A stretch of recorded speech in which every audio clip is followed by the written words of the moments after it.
And there's so many people, they want to demonize technology and social media. That's not the real this, that, or the third. No, it actually is. Yeah. Using your mind is always the real work. Exactly. Creating creative agency so that you can develop strategy so that you can win this war by whatever means necessary. Any means necessary. When Malcolm X said it, he ain't just mean standing by the window with a gun looking out the blinds waiting for the enemy to come kill him in his own home. Yeah. He meant utilizing all the resources, time, and energy that you have in order to change reality.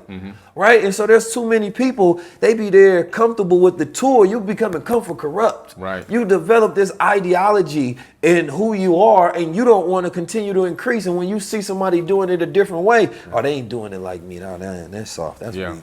No, fool, what they doing is they figuring out the any means necessary. Yeah. Yeah. You know what I'm saying? Like, we gonna use technology, we gonna use AI, we gonna use blockchain. Yeah. If we got to, we use crypto, we'll use the enemy, we gonna use everything. We're using everything. Because we gotta get to some freedom. 19 keys. 19 keys. I appreciate my pops for teaching me how to be a guy. From a boy to a man and ultimately back into the natural state of being into a God. As guys, we're supposed to always move with that higher self. But I had to be able to execute it. Having knowledge is not power, the execution of knowledge is power. Knowledge makes a man unfit to be a slave. Because the only real knowledge you can get is knowledge of self.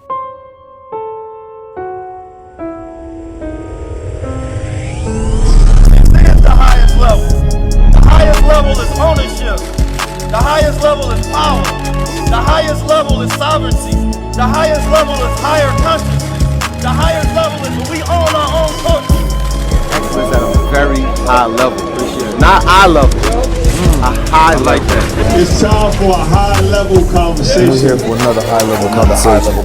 19 keys and it's a high level conversation. Tap in with the God. Peace family, 19 Keys. Welcome back to another high level conversation. Today, we are joined back with a 3-time hitter. This is the first we have somebody on the show 3 times. We've done a live show, and of course we have an episode where we've had multiple discussions on different topics, ranging all the way up into 5.5 million views. One of the highest viewed conversations on any black media channel. So I'm very proud of that. But it was important that we did a follow-up because when we sit down and we build personally amongst ourselves, we have conversations that I believe can change and alter reality. And it alters reality just by provoking thought, by enhancing our perspectives and viewpoints of the world, by allowing us to think outside the mainstream ideas that they throw at us through their constant emergence through media and influence and the tactics that they have because of the strategy to be able to take the minds of the people and manipulate the attention. So as we sit down today, we're going to have a very powerful conversation, not only about the mind, right? Specifically the codes of the mind, because when we talk about social constructs and we understand the way that reality has been constructed for us, it has been purposely detailed to control a people. And those people are you. It is not to make you a shepherd, it is to make you a sheep. Now, if we want to get away from the land of sheep where we follow and go in any direction that we're herded into, then that means that we have to learn to develop that self-awareness, those mental codes, how to project ourselves into the highest field of reality, and how to silence that weak monkey mind so that we can tap into the God mind. Today I'm tapped in with one of the greatest thinkers of our time. He can go on any subject from theology, philosophy, psychology, from astronomy to artificial intelligence to spirituality, and I can continue to go down the list. So I'm honored to be here with our 3-time esteemed guest, high-level alumni, Mr. Billy Carson. Hey man, thank you. I appreciate it, brother. Good to be back. Yes, sir. Thank you. Oh, you're a regular on here now, man. I was telling him before the episode, you get to lead this one. Once you hear 3 times, you can lead the conversation. All right, so let's dive into, first I want to start with alchemy. Yeah. I want to start with alchemy because I was studying alchemy and I discovered that alchemy can be traced back, of course, to Africa, right? And the word alchemy coming from Comisia, which comes from the Arabs, right, which is just northern Africa, when they talk about it, but it can also be traced back to, Egypt, or what was known as, Kemet, Yes. right? And this word is subtracted from, right, ancient Kemet, right? Kemia, or the land of blacks, right? Being able to utilize that soil and, that part of the soil not being the barren, but the productive soil that can be utilized for the people, for growth, for agriculture, right? Even when we talk about, alchemy, which a lot of people think about the transmutational process from like lead to gold, or it's physical, but in those times it was speaking really on the mind. Yes. Right? And that process of psychology was taken from that alchemical thought process, right? Of the transmutation of thoughts into reality, right? And the different levels of the human mind. And then it was turned into psychology, right? But I was just thinking about the fact that it started from, because the roots always matter, because the roots produce the fruits, right? So when we think about, a lot of us study the fruit knowledge. We don't study root knowledge. When you study root knowledge, it allows you to examine a thing, right? And have a deeper understanding of it from its layer and its core base, versus the fruit can be manipulated, right? So when we're talking about alchemy and we talk about the mind, and that can be traced back to even Tahuti, right? And it can be traced back to, one of your great subjects when we talk about the different scrolls and we talk about, the emerald tablets. Right. But I wanna get a concept of alchemy from a mental perspective, right? How can one take the substance of the toxicity of their environment, the negative and the positive, right? And how can they turn that into something that is productive and valuable? Right. That's a great question, because alchemy, chem is in there, the word chem is in there. It is talked about in the Emerald Tablets. And we know that Thoth, aka Tahuti, Jehuti, many names obviously out of Africa, was one of the very first people in what we would call recorded tablet history to bring to people the knowledge of alchemy, not only through minerals and elements, but also through the mind. And his main goal was to bring darkness to light. That was the first part of the mind, the mental alchemy. In the Kemetic principles, he talks about the first principle is mentalism. It's all, the universe is all mind. And he comes to a people that he called hairy barbarians, not because they were really hairy and barbarians, but because they had fallen to just a state of low consciousness after a worldwide flood, according to the Emerald Tablets. And they had lost all their technology. They had become more savage. They lost their civilization, their civility. And he wanted to bring it back to here, to the mind. And so what he did was he began to teach them this alchemy of the mind. All is mental. He came with the principles first, right? And showing somebody that your environment, making somebody aware of the state of their environment is the most important thing, because a lot of people are operating within a current environment that is toxic, that is low vibration or low frequency, but they don't even know it. They can't even recognize it because they're inside of it. It's like they're fully immersed in it until someone from the outside or something from the outside comes in and enlightens them, makes them aware of their surroundings and aware of the situation that they're currently in.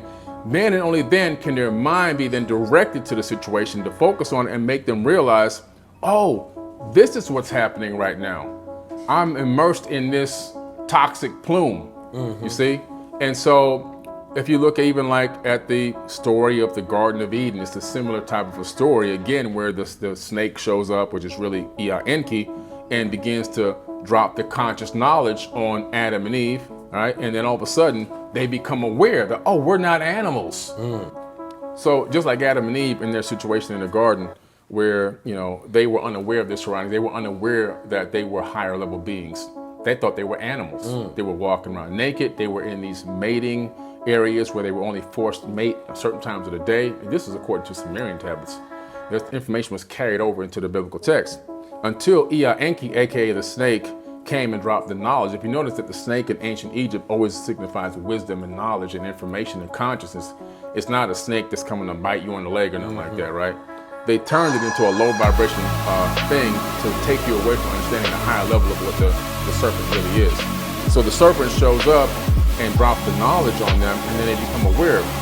Oh, wait a minute, we're naked. Oh, we're not animals. Oh, we're being treated as slaves and animals, and we're in like this experiment. And so when Yahweh, aka Enlil, returns back to the garden and sees that they have awoken, they now put clothes on, they understand who they are, they're beginning to see that the situation that they're in is they're being taken advantage of, they become awakened. This is according to that text.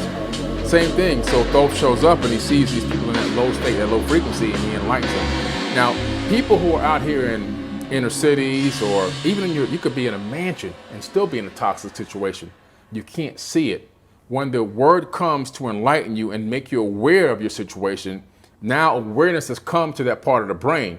If you were to connect that person to an EEG, you would be able to see that a certain part of the brain is now lit up and begins sparking.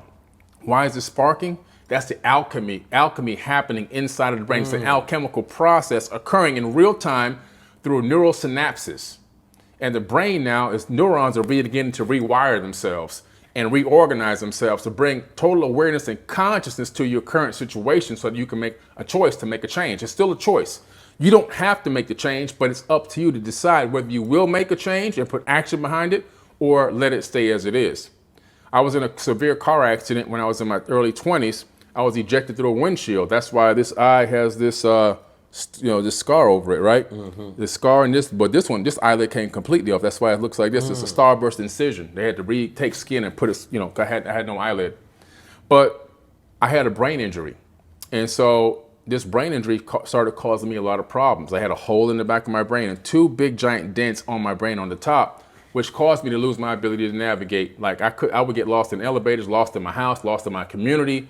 I would get lost at the airport. I was getting lost everywhere, walking outside the mall for hours looking for my car. Now, I didn't associate this problem with the car accident. This started developing over time. Finally, it got so bad that I went to a doctor. I went to Dr. Daniel Amen, who's a psychologist and the #1 brain scan doctor in the world. He did a SPECT scan of my brain. What happened was me seeing the damaged parts of my brain and then him telling me what those parts control in my life brought awareness to the damage. Right. One part of the healing, he told me, was just awareness of the actual injury itself. Would begin to let the brain begin to alchemically rewrite itself. Just awareness, yes. So the secret behind psychological alchemy is to help people bring awareness to people about the current situation that they're in. Because once they become aware and they accept that they've now been enlightened to the point where they can see it. In other words, they've elevated here and they can look back down and see what they're in. They've separated themselves from their thoughts because they begin to realize I'm not my thoughts. I'm the observer of my thoughts. And then the alchemy can begin to work in their life. I like that because being able to separate from your own trauma. Yeah. Right? The idea of being able to time travel and unravel your own past. Yeah. Right? There are markers within our past to where there's emotional damage that's done. And there's this concept in psychology where you go back and you rescue the child. Right. Right? And rescuing the child is an idea that, like, let's say between the ages of 1 to 7, during the time where the child doesn't have his own consciousness, if it goes through something that is an adverse experience, right, they're not going to have capable awareness or understanding.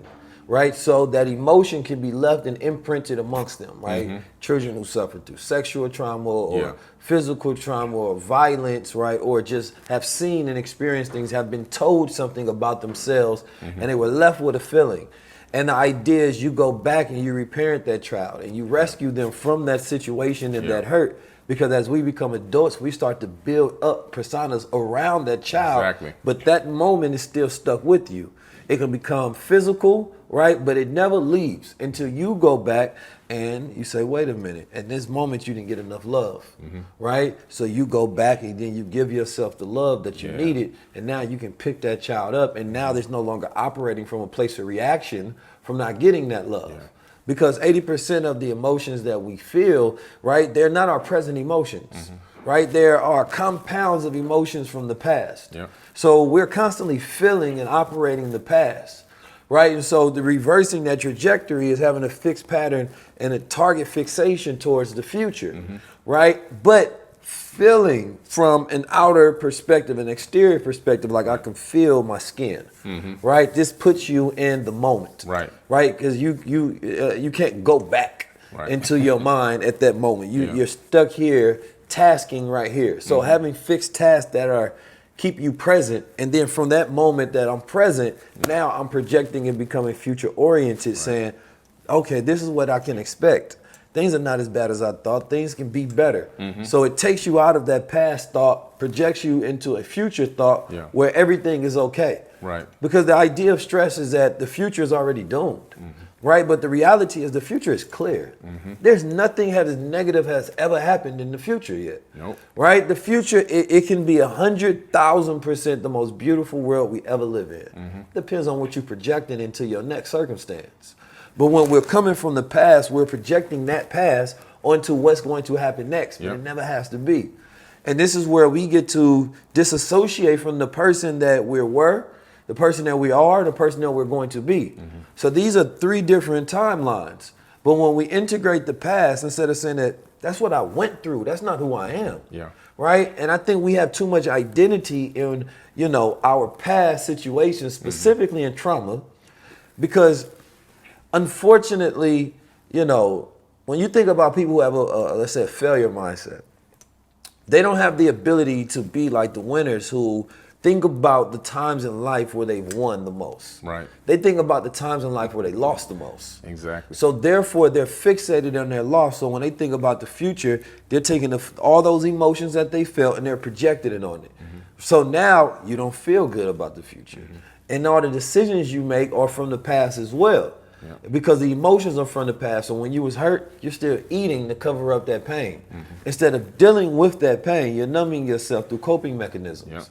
So being able to take that energy and understanding that when you talk about that chemistry, right?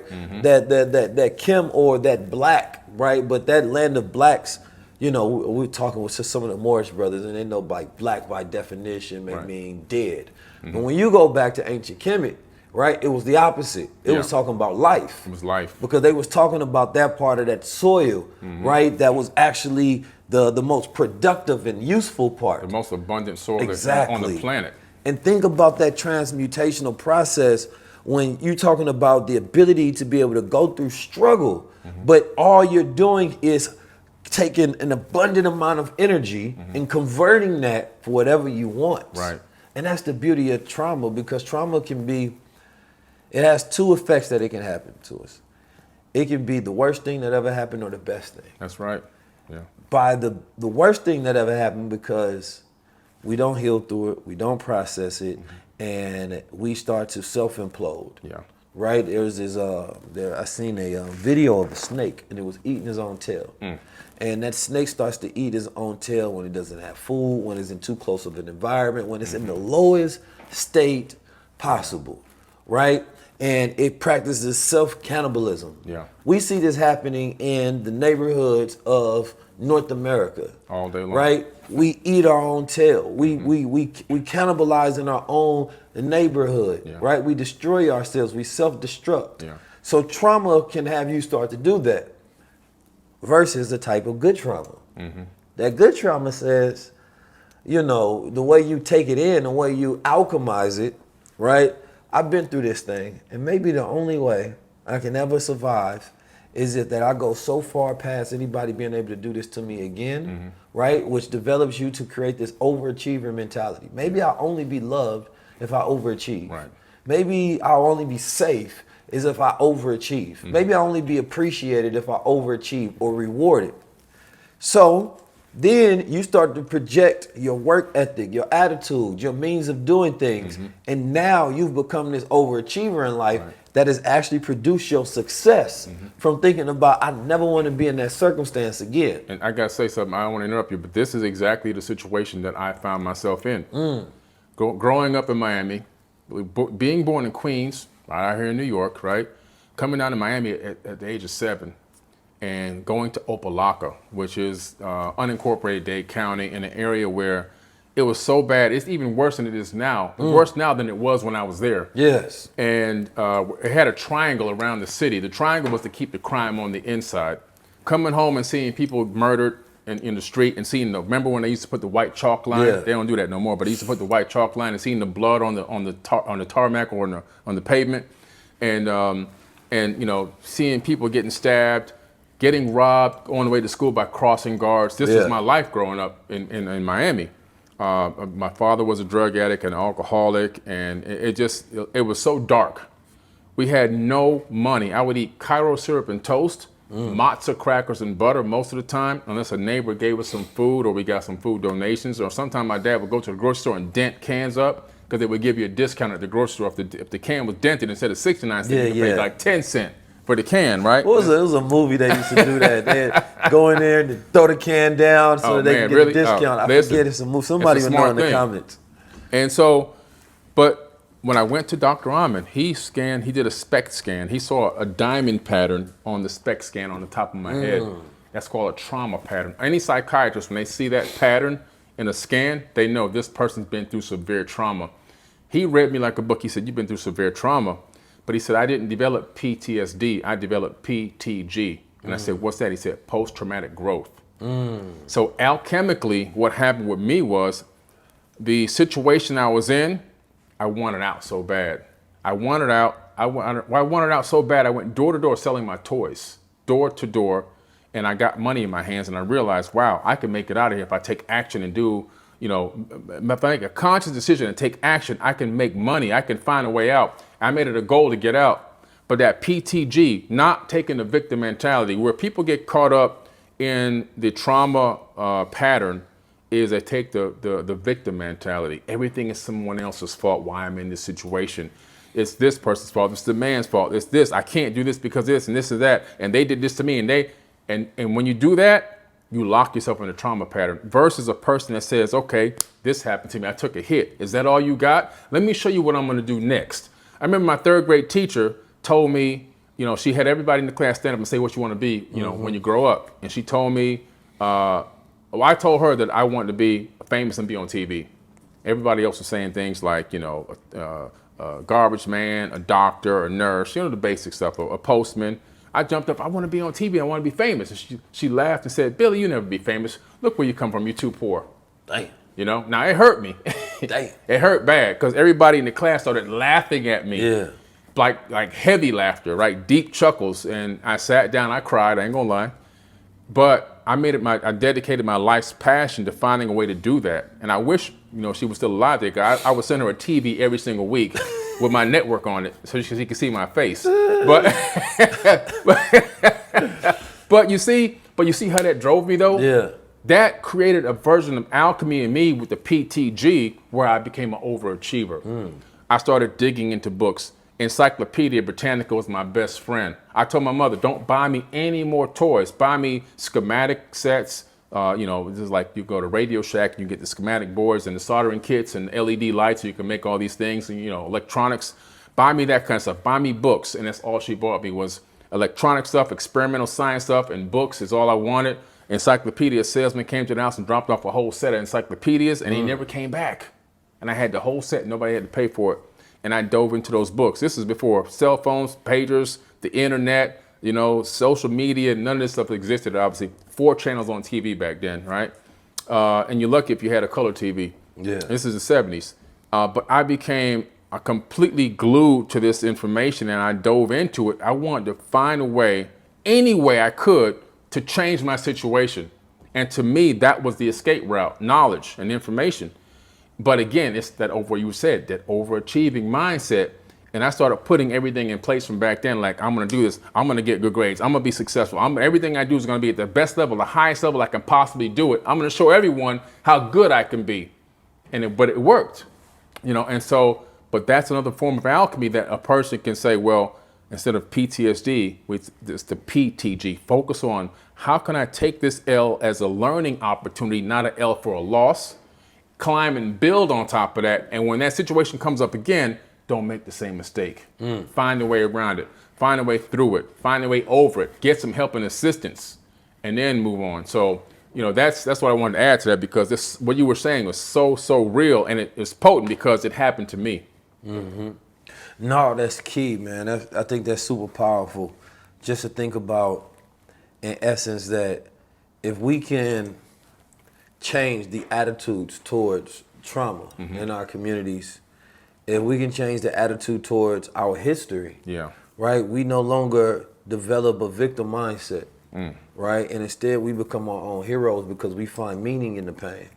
Right, and I believe that that's the process where you flip it, right? As above, so below, but you can switch that up in the sense to where you say, wait a minute, I went through this because maybe I'm nothing, right? Some people feel shame, right? Maybe you're nothing, or maybe I did something wrong, or maybe it's to prepare me, right? It's that third option. You can live in the binary, you get two choices, or you could be on that trinary. Maybe there's another option. And you got to go above those first two, because you're really just going to ping pong back the same ideas, just opposite. But in that trinary thought process, or quinary, or fidenary, or whatever it may be, you're giving yourself more options on the possibilities. Right? And the further you go out, the further you're coming from this negative thought first, because the mind wants to survive.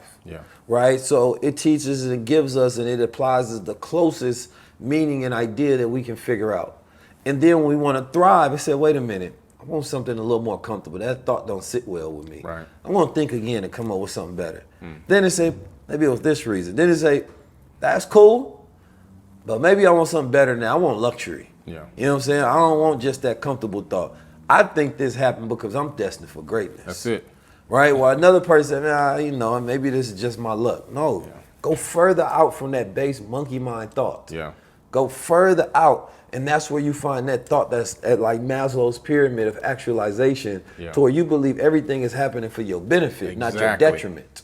Right? And this has been one of the chief mindsets that people are trying to figure out in the world when we talk to people that we consider to be significant or great. How did you become who you are? So we trying to find the moments in their life. Tell me what happened, right? There's a story narrative that's built up when you talk about a person. You know, there's a tragedy, there's a moment of reflection, right? There's a hero's tale that people have in their story. So we follow that same campaign of hero's tale. But what we're not talking about is the alchemical process underneath that. Because you're talking about the result, right, of an effect, but you're not talking about the process of how they got to that result. And the process says that, okay, the reason I got here, y'all might not believe this, and I tell people all the time because I believe that I was a God, because my parents taught me that, but what they did was they gave me, you know, a tool, right? They gave me this stone, this transmutation stone, where I can turn anything from pain into power. I love it. Because then I would say, what would God do? So all of these things had to be happening in my favor. And all I had to do was figure out how. That's it. So that means that nothing I ever been through was particularly bad, right? Everything was necessary. So just by changing the wording and the definitions, you change the energy and the connotation. So now I feel differently about it. Because most of what we do and what we go through is all about how we felt about it. That's it. Perception is not reality. We say that a lot. And it can be, perception can manipulate reality specifically in your inner world, right? But your outer world, reality is reality, right? Now, I say that in the sense to where, let's say you sitting at home and you relax and you chilling, right? And for some reason, you perceive that you have money in your bank account that you don't. And if you go call that bank and they say, listen, man, you know, I think I got $1 million in this account. Is that reality? No. Nigga, get off. No, well, if you're the reason why all the banks is closing. Hell no, you ain't got that money. I don't know why you perceive that. You know what I'm saying? Somebody could have tricked you and sent you a screenshot and said, check your account. Right. And they change your perception of it. Doesn't mean that's reality. Doesn't mean it's reality. We have to confirm reality, and observers confirm through reality through observation, right? Scientists confirm it through tests, right? Like something like, you know, you can trust but verify, right? And this is how you become masters of your reality. Because then once you know what it is, you become aware of the circumstance. I would rather know the truth that there's no money in my account versus the perception that I have all this money. Because now I'm not going to do the thing to get the money in the account. Right. So the awareness is the gift that you get from the world. Right? And so whether there's self-awareness or there's world awareness or it's reality awareness. Yeah. Because we're now dealing with this world where somebody took that statement, you know, you can be anything you want to be too far. Yeah. So you know what I'm talking about. They took that statement too far. You know what I'm saying? So now people is really saying, I'm a horse. Right. You know what I'm saying? Yeah. People have, I know. they can put anything on the side of their identity and identify as it. My question becomes is like, all right, what part of this a person is practicing may be alchemy. Right. Maybe they want to transform themselves into something different that they're not, right? Yeah. And then what part of it is detrimental to the human psyche because it's disillusioned and the world is not going to help them. The world is not going to give them medicine. The world is not going to come up with some psychological profile for them so that to diagnose them, to give them the medicine that they need. Right. No, it's going to say, respect your choices and your ideas, right? Because how many years, you know, Caucasians didn't think that they were racist? Right. They still don't, most of them. Right. So, you know, they thought that they were good people and, you know, we were 3/5 of the human being and they were doing a good service. There was a lot of people who were in that disillusion. Yeah. Right. They And really nobody believed would, and it was illegal to even think about diagnosing them with racism. Right. Right. But we found out that the whole time, slavery was bad. And y'all was evil and you was racist. Yeah. I think everybody could admit that. Whether there's a mass psychosis effect that was happening. Yeah. Because a lot of Caucasians use this idea to where, well, everybody was doing it, so it was okay. Right. You know that's a mass psychosis That's of mass everybody psychosis. being evil. That's just like the same thing Hitler did. Right. You know. So it's like, what if somebody came and told you all, which there were people, you know what I'm saying? John Brown was a white man that was telling other whites that, bro, look at the Bible. Slavery says this stuff is wrong. Y'all ain't listening to him. Right. So you had to go against, right, somebody trying to give you the truth. And then you had to still come through with your thought process to say you're right. And that same thing is happening today, just different forms of slavery. Yeah, absolutely. It's being compounded on us in so many ways. And the best slave is a person that doesn't even think that they're a slave. Yes. And we can't see it because we're fully immersed in it. So a lot of people, it eludes them.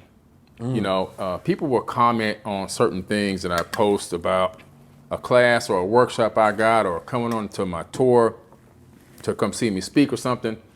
And, you know, this famous thing they'll say, you know, knowledge should be free, you know. Well, you got to say, Who told them that though? That's what I'm saying. Who told them that?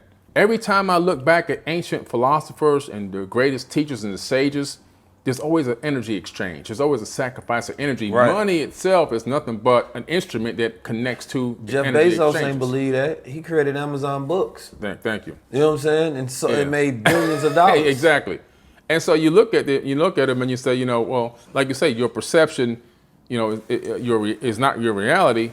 I told the guy today, I said, well, I tell you what, this phone you're using to gain knowledge, you think you're gaining knowledge for free through this phone, right? But if I speak to you and I don't charge you any money, but don't pay the phone bill and then come back in 30 days to and see if you can find my account. Can you even log on to the internet in 30 days if you don't pay this bill? Right.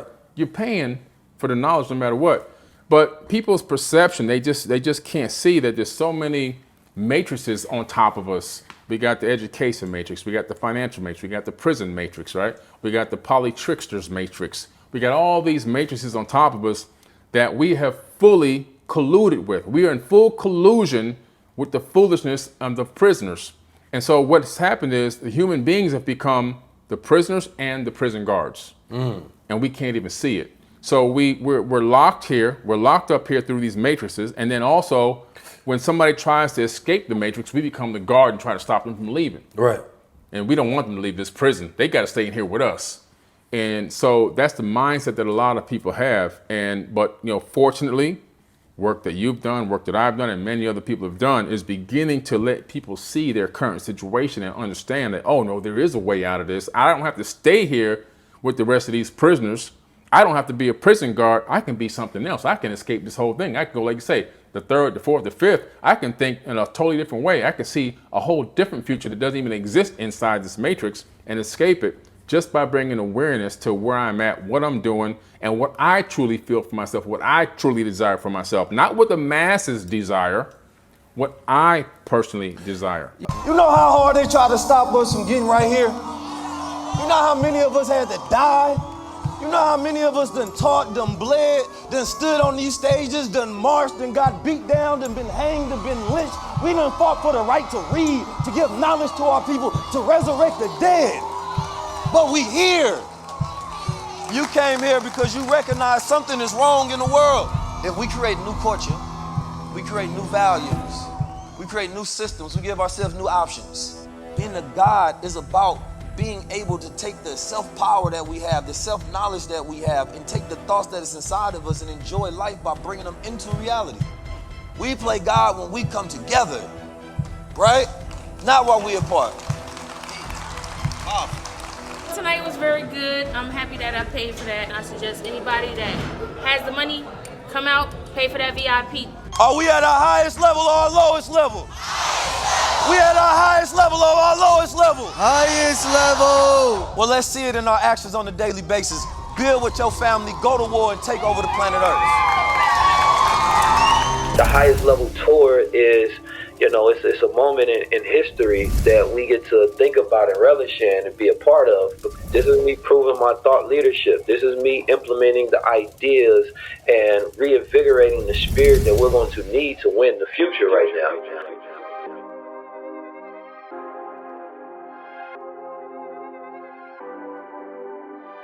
You know, the thing about free and the connection to that word free, the question becomes is, do you believe the word free means value? Right. Right? Because in reality, we think about free as cheap in society. Things that are free or cheap don't really have value. Right. Right?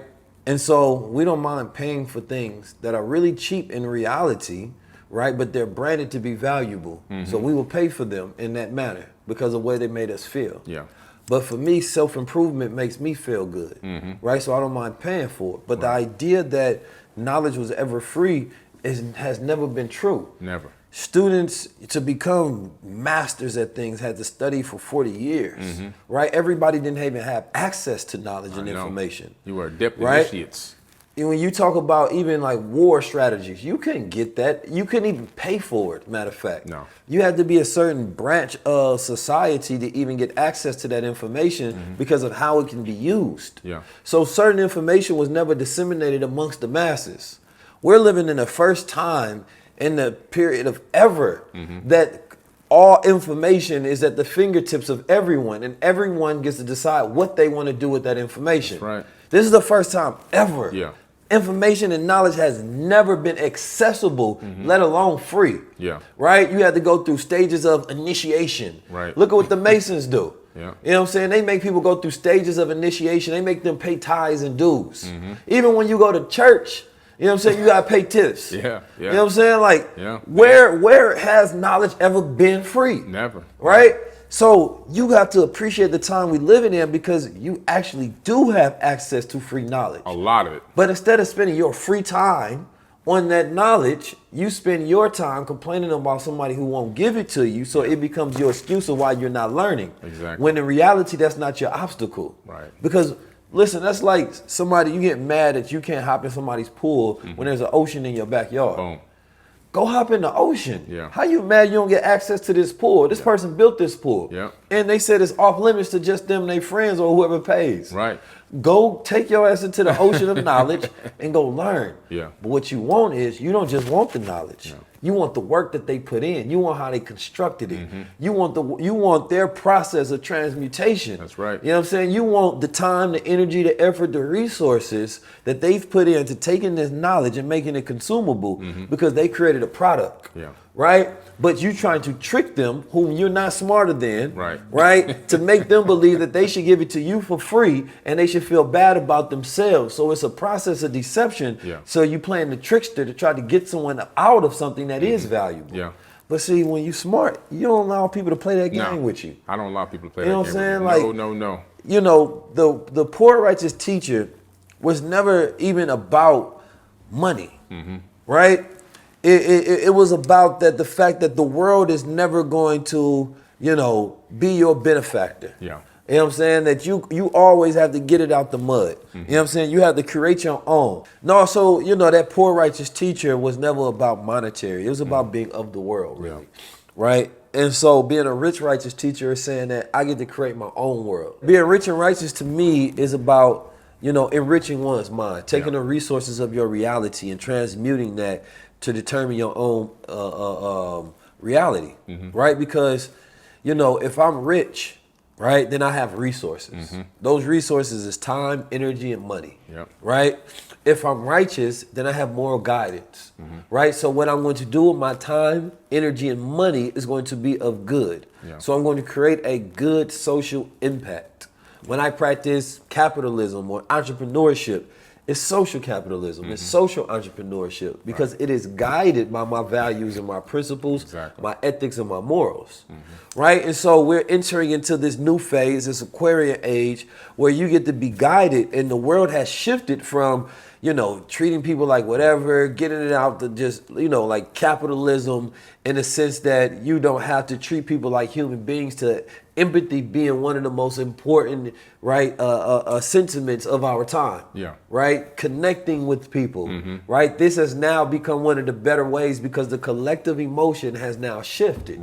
Right, we're no longer in that survival phase anymore. That's over. Now that we've got out of this, is what people really got to appreciate. Like, think about some of the mass issues today. Right, you're not starving. Right, you're not dehydrated.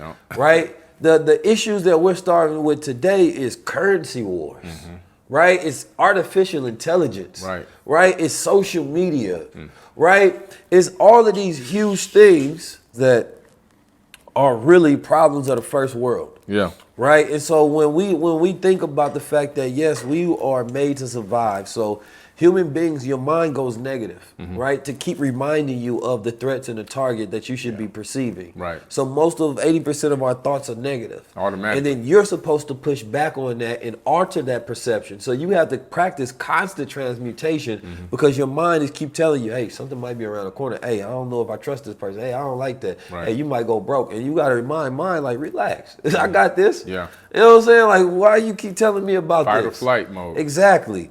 So we think of it's like the issues that people talk about today is like toxic positivity. You know what I'm saying? We talk about men wanting to become women and women wanting to become men and women making too much money and men not understanding them and gender wars. And it's like, look at what human beings do once they get their freedoms. You know what I'm saying? Like, y'all getting all this money. You got all this access to resource technology and the democratization of luxury to where you actually live in one of the highest level lifestyles of human beings ever in existence, right? But now we complain about the most mundane, distracting things on the planet Earth. And this keeps us from going higher. And so those people that are smarter, they get annoyed by like, is you crazy? I know. It's like you having a spoiled child in your house and they complaining about things and they got access to 99% more than the rest of the world. That's what the world is today. They're spoiled. It's not a lack of things. You have too much things. There's too much of abundance and also too much information. And people are taking in so much information at such a high pace, but they can't process it. They don't take any time to process it. We're at the point now with this civilization where people want to get a full college education off of a 1 minute reel or clip. Ooh, you said it. They want 1 minute. They want to see me speak for 1 minute, and they want that information to be everything that they base their whole perception of reality on. TikTok reels. TikTok reels. And I keep trying to tell people, you can't go by this 1 minute and think you know everything now. You don't know anything. That was just the scrapings of the top of the iceberg. The iceberg is massive below the ocean. You got to go deep. You got to go get some knowledge. I said enough key phrases and key words in there for you to go dig, go get the books, go get the knowledge, go do the research on those topics and go deeper into them and really let it sink in. And then take some time to marinate, meditate on it for a while. And then when you wrap your mind around it, move on to the next thing. But people want to just scroll, and at the end of the day, they feel I scrolled for 3 hours. I know everything now. No, you don't know nothing. And here's the thing, you're going to lose 90% of what you scroll. Yeah. It's only at the forefront of your brain for maybe a few weeks. You know, and then what happens is if you somebody asks you a question, if you can get recall on that, you can't. Yeah. Because it's the same thing with language. You have to constantly use that language, otherwise you lose it. Right. Same thing with knowledge. If you're not using it, it gets stored somewhere in the back. Like, it's the same thing with clothes you don't wear. They're not at the forefront of your closet. They're stored in the back. Then they might go in boxes. Then those boxes might go in garage. Then eventually they might go to the thrift store. That's right. They're far from accessible to you. You know what I'm saying? So what you have to do is constantly use information and execute on it. Yeah. So speaking of, I want to actually give solutions and action steps with this. Right? Because it's like, one thing I was taught that, and the tactic that I learned, when you have an abundance of people who are jealous of you, help them. Right? Yeah. Because when you make it past a certain point, people start to look at you a certain way. Yeah. You prompt jealousy. You prompt their own fears, their own anxieties about themselves. Reflection of themselves. Right. But it's like, you know, even getting to this point where we are today, right? You're a world-renowned, you know, leader and speaker and researcher and entrepreneur and multi-hyphenate, I can keep going, right? Same as myself. But what this can happen is it makes people think like they don't deserve to be there. And the reason what people think is they think that specifically melanated intelligence success has to be orchestrated by the devil. Yeah. You know what I'm saying? That there's no way that you could have started from your traumas and your situations, redefined your life, alchemized your situation, transmuted all your thoughts, worked on a consistent and daily basis, disciplined yourself, found your focus, found your niche, increased your strengths and your skills, networked, built relationships, and done all these things organically, even though the world is against you. Yeah. There's no way that could have happened. It had to be the devil. Yeah. So we think that by proxy, melanated success is the work of the devil, right? So anytime any one of us reaches a pinnacle, right, then we automatically have to find a flaw. We have to find an issue. We have to figure out what's the scandal, what's the scam, what's the twist. Yeah. And that's because we don't really believe in God. Yeah. See, if you believe in God, when you see the success of your brother, oh, he must be tapped in with God. That's it. But when we see the success of our brother, we say he tapped in with the devil. Yeah. Right? And so this is the thought process that is mismanaged in our society and it's the most unfortunate one, because now you believe that in order for you to be successful, you got to work with the devil. So now you're demonizing, right, your next level. Yeah. You're demonizing even going to high levels because you're fearful of it, right? But here's the reality of it. We put in the work. We put the work in, man. Like, the amount of time that I spend researching, right? I pick up a topic. Yeah. I might study it through a book. Then I might take reference and I might study it through YouTube. I might listen to a podcast. I might ask questions from a peer. I might have to go back and re-research, right? Understand the words, the definitions. I might practice it in conversation to see if it's hard hitting, to see if it actually makes sense, right? Before I even present it to the public as a concept that can be utilized. Oh, yeah. Average person, I just picked it up and I said it. Yeah. Then, before I even do that, I might practice communication. I might study tonality, right? I might study speech pathology, right? I want to understand the way I think internally. Right. So when I'm using these words, I'm not just speaking from a monotone, because I know that if you do this, then eventually the brain already knows what's going to come and it's going to fall asleep. Yeah. So you have to have inflection points. You got to get loud sometimes. Yeah. But these small tactics, these are what allowed me to be successful that the average person is not picking up. Yeah. It's the hacks. So then I learned the networking. When I meet people, oh no, I'm not asking nothing first time I meet you. You know what I'm saying? I might have to know, I got to build that relationship. Gotcha. And people don't have the patience. So you're building that relationship. Then, okay, I learned about our perception, it fails us a lot, right? Our ideas. We look at this corporation, they evil. Whoa, you telling me everybody working at this corporation inherently evil and they go home and think about evil plots to take over the world and kill you? No, that's not how it works. Yeah. There's somebody that's just like you that needed a job. They got into that corporation. They understand the culture of it and the reputation of it, and they want to be the change. Yeah. So what we do is we find and connect with those people, right? They then are trying to work from the inside out. That culture understands that it does need change. The world has now changed to an empathetic society, millennial X, Y, and Z, right? And so they say, okay, we'll hire you to see if you can get something done. They reach out to 19 Keys. They reach out to Billy Carson. Right. And the person like, how you get that? Was that the devil, or was that somebody there working to try to change the inside? That's actually God, because they're trying to do goodwill. That's right. So we're working with these people in these different situations. Then, okay, well, how do you get the newspaper? Well, I do PR. We put out, my PR agent goes and find people. This is what most people are not doing. They're not but doing everybody wants to get to these levels.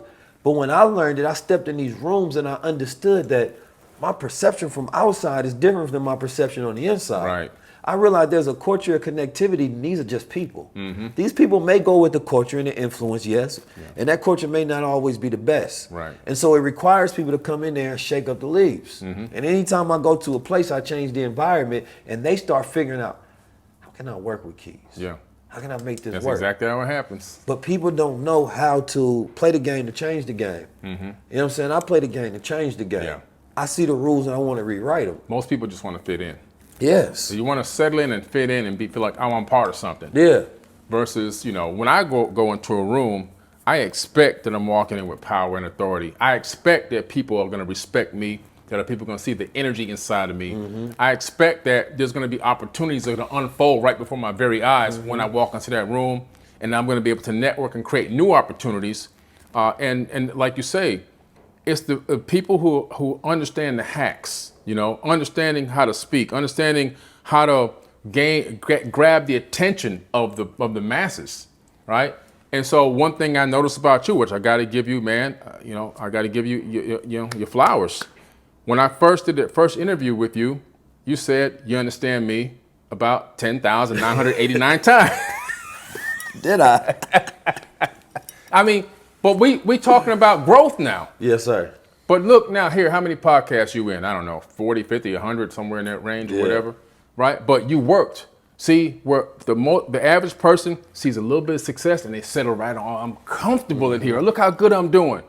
But you went and you did some work. You worked on yourself. You worked on your mind. And it's evident of the work that you did, because now that voice, that broadcast that's coming out is 10 times stronger than the first time I actually met you, which was in Burbank, California.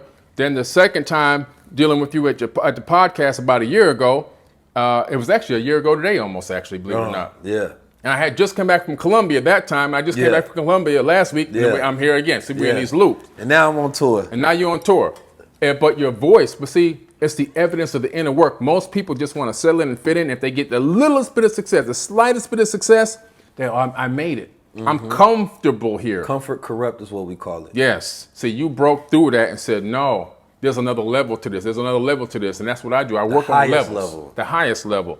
And, Thoth in the Emerald Tablets, he says the highest knowledge is unutterable. That's how, so we got so many levels to go, and so people got to understand that. Keep working on yourself. And I love seeing when people work on it. When I was a basketball coach and I coached the U.S. Junior Olympics, AAU, USSSA, did very well in that sport, women's basketball.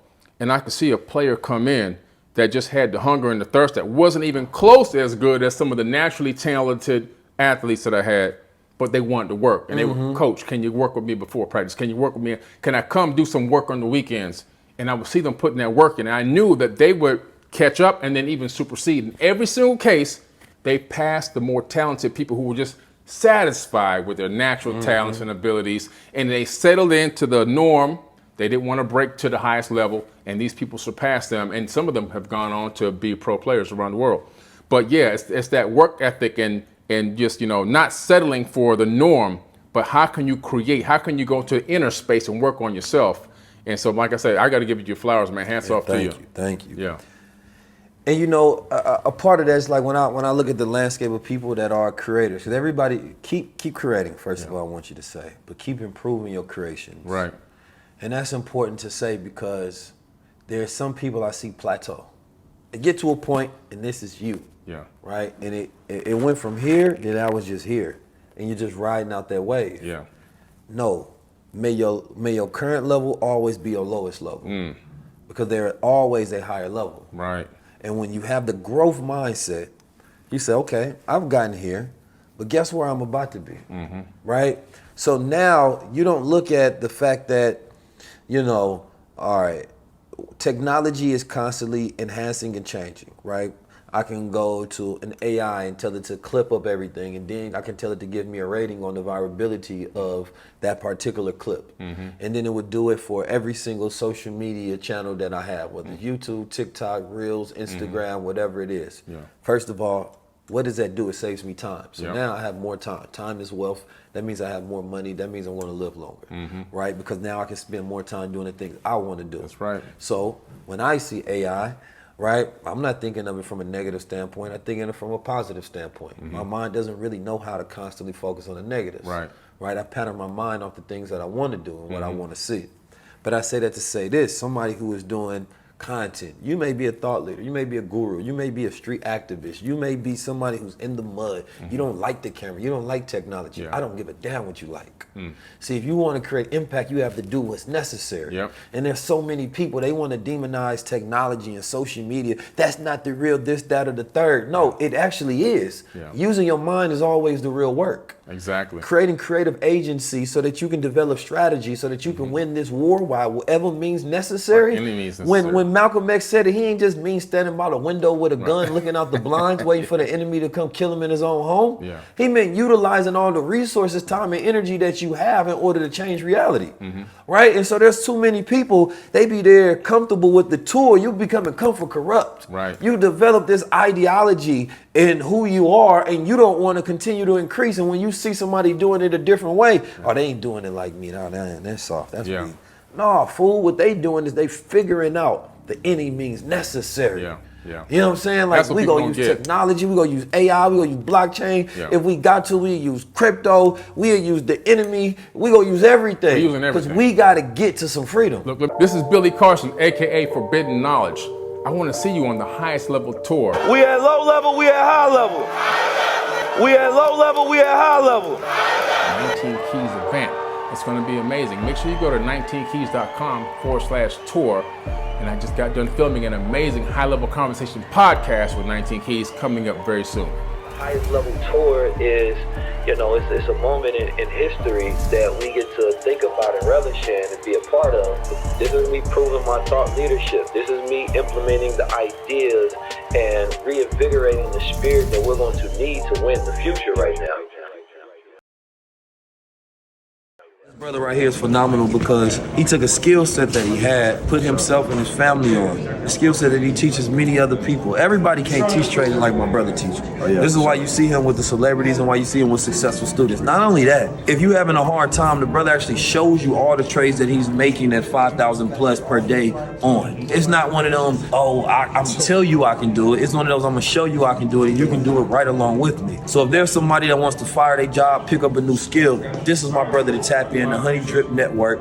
Make sure y'all tap in. Y'all can get into the Discord for a low monthly, and you can change your family trajectory just like that. Investing in about 2016, self-taught myself how to invest, became a millionaire before I left. Made my first 6 figures when I was 21, made my first $500,000 when I was 22, and made my first $1 million when I was 23, and then now I'm 8 figures plus in business and investments. So, I'm 27 years old, so I've been a millionaire for about 4 years, and I have a lot of game to give y'all, that's what I like to do. When I started building this Forbidden Knowledge brand and building the social media, which I started in 2011, I didn't start monetizing it until 2017. I knew I had to build something first. But the first thing that happened was what we talked about earlier. People saw my face on the account probably around 2016, I think it was, when the first time they saw my face, or 2015, 16, and they said, a black man doesn't own this account. I said, so what do you mean? A black man can't drop knowledge, can't be intelligent, can't have information from all different aspects of reality? This must be a hacked account. That's the original thing that I got. It was the account's hacked. I said, no, I assure you, it's me.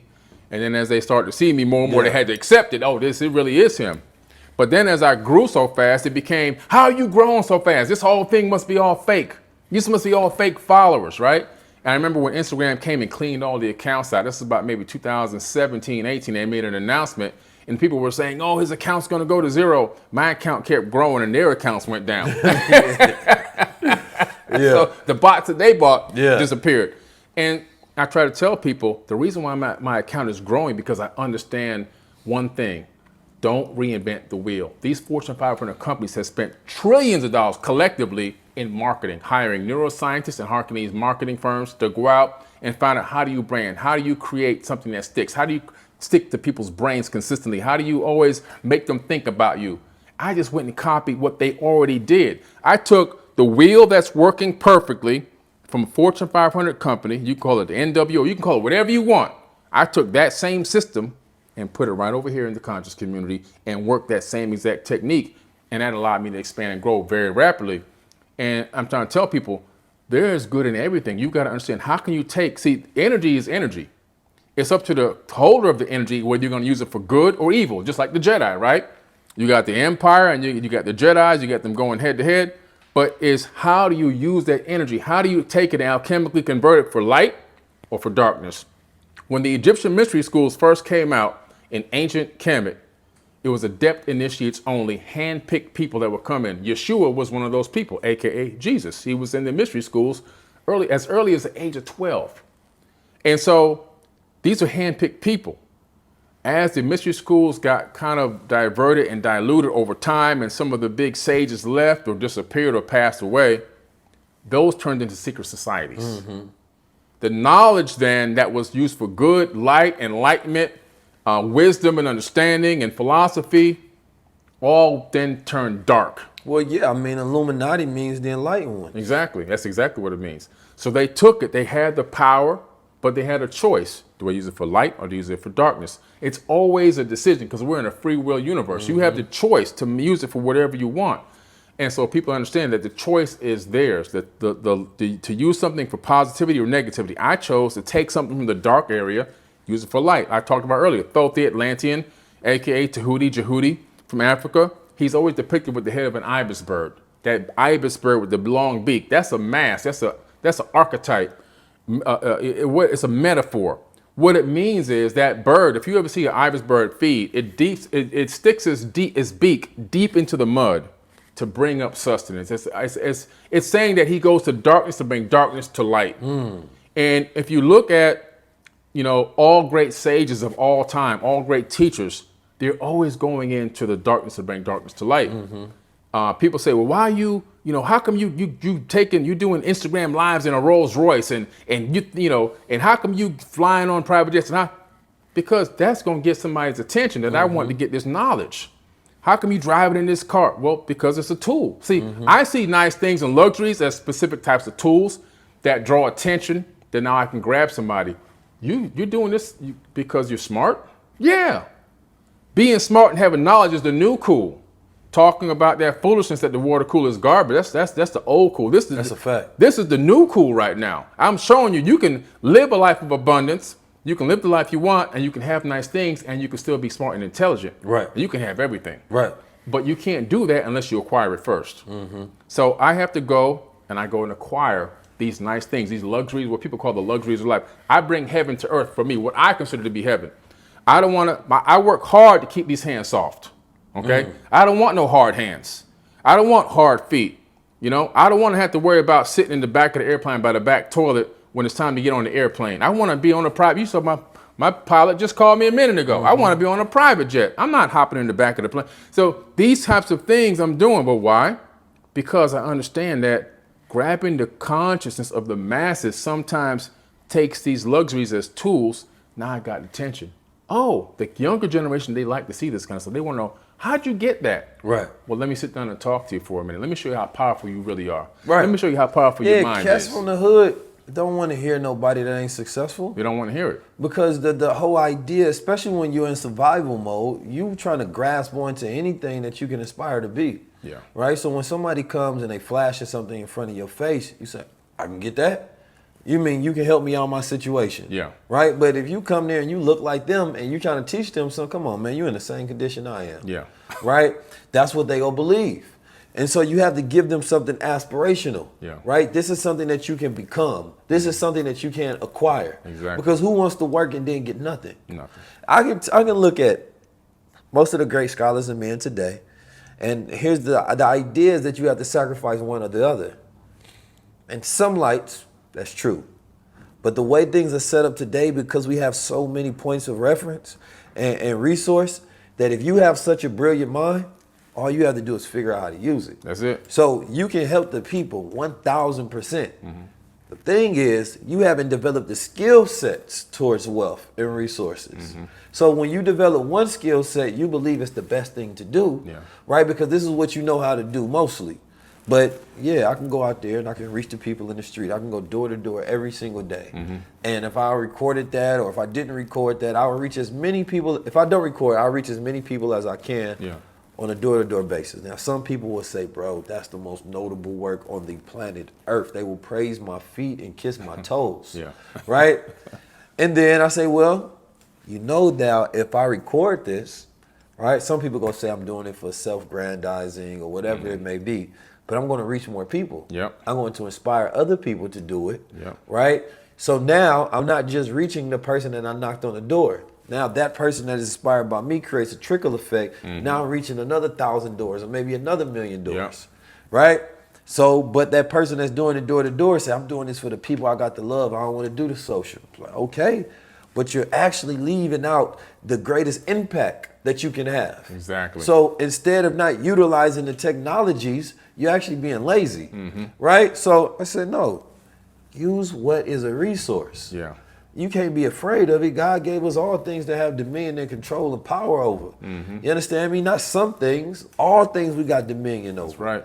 Right? So now we're going to use the social, right? But then not only we going to do it, we're going to figure out the best way. So I'm going to study the marketing. What is the best way to put it out there? How do I create a culture? I need my phrases. I need when I put out content, I used to study the newspaper headlines, and I would create headlines like the newspaper, and I used to put them in the title. Before the whole meme culture and all of this stuff was even popular, because I understood that the quickest way to get into somebody's feed, right, is not always disrupting it, get into the flow of it. So they're used to seeing important headline titles. So I used to take the exact framework of the headlines, and I would put the subject matter up there, because I was designing with empathy. So they ain't got to guess what it's about. They know exactly what it is. I'm removing a phase, right, of the observation.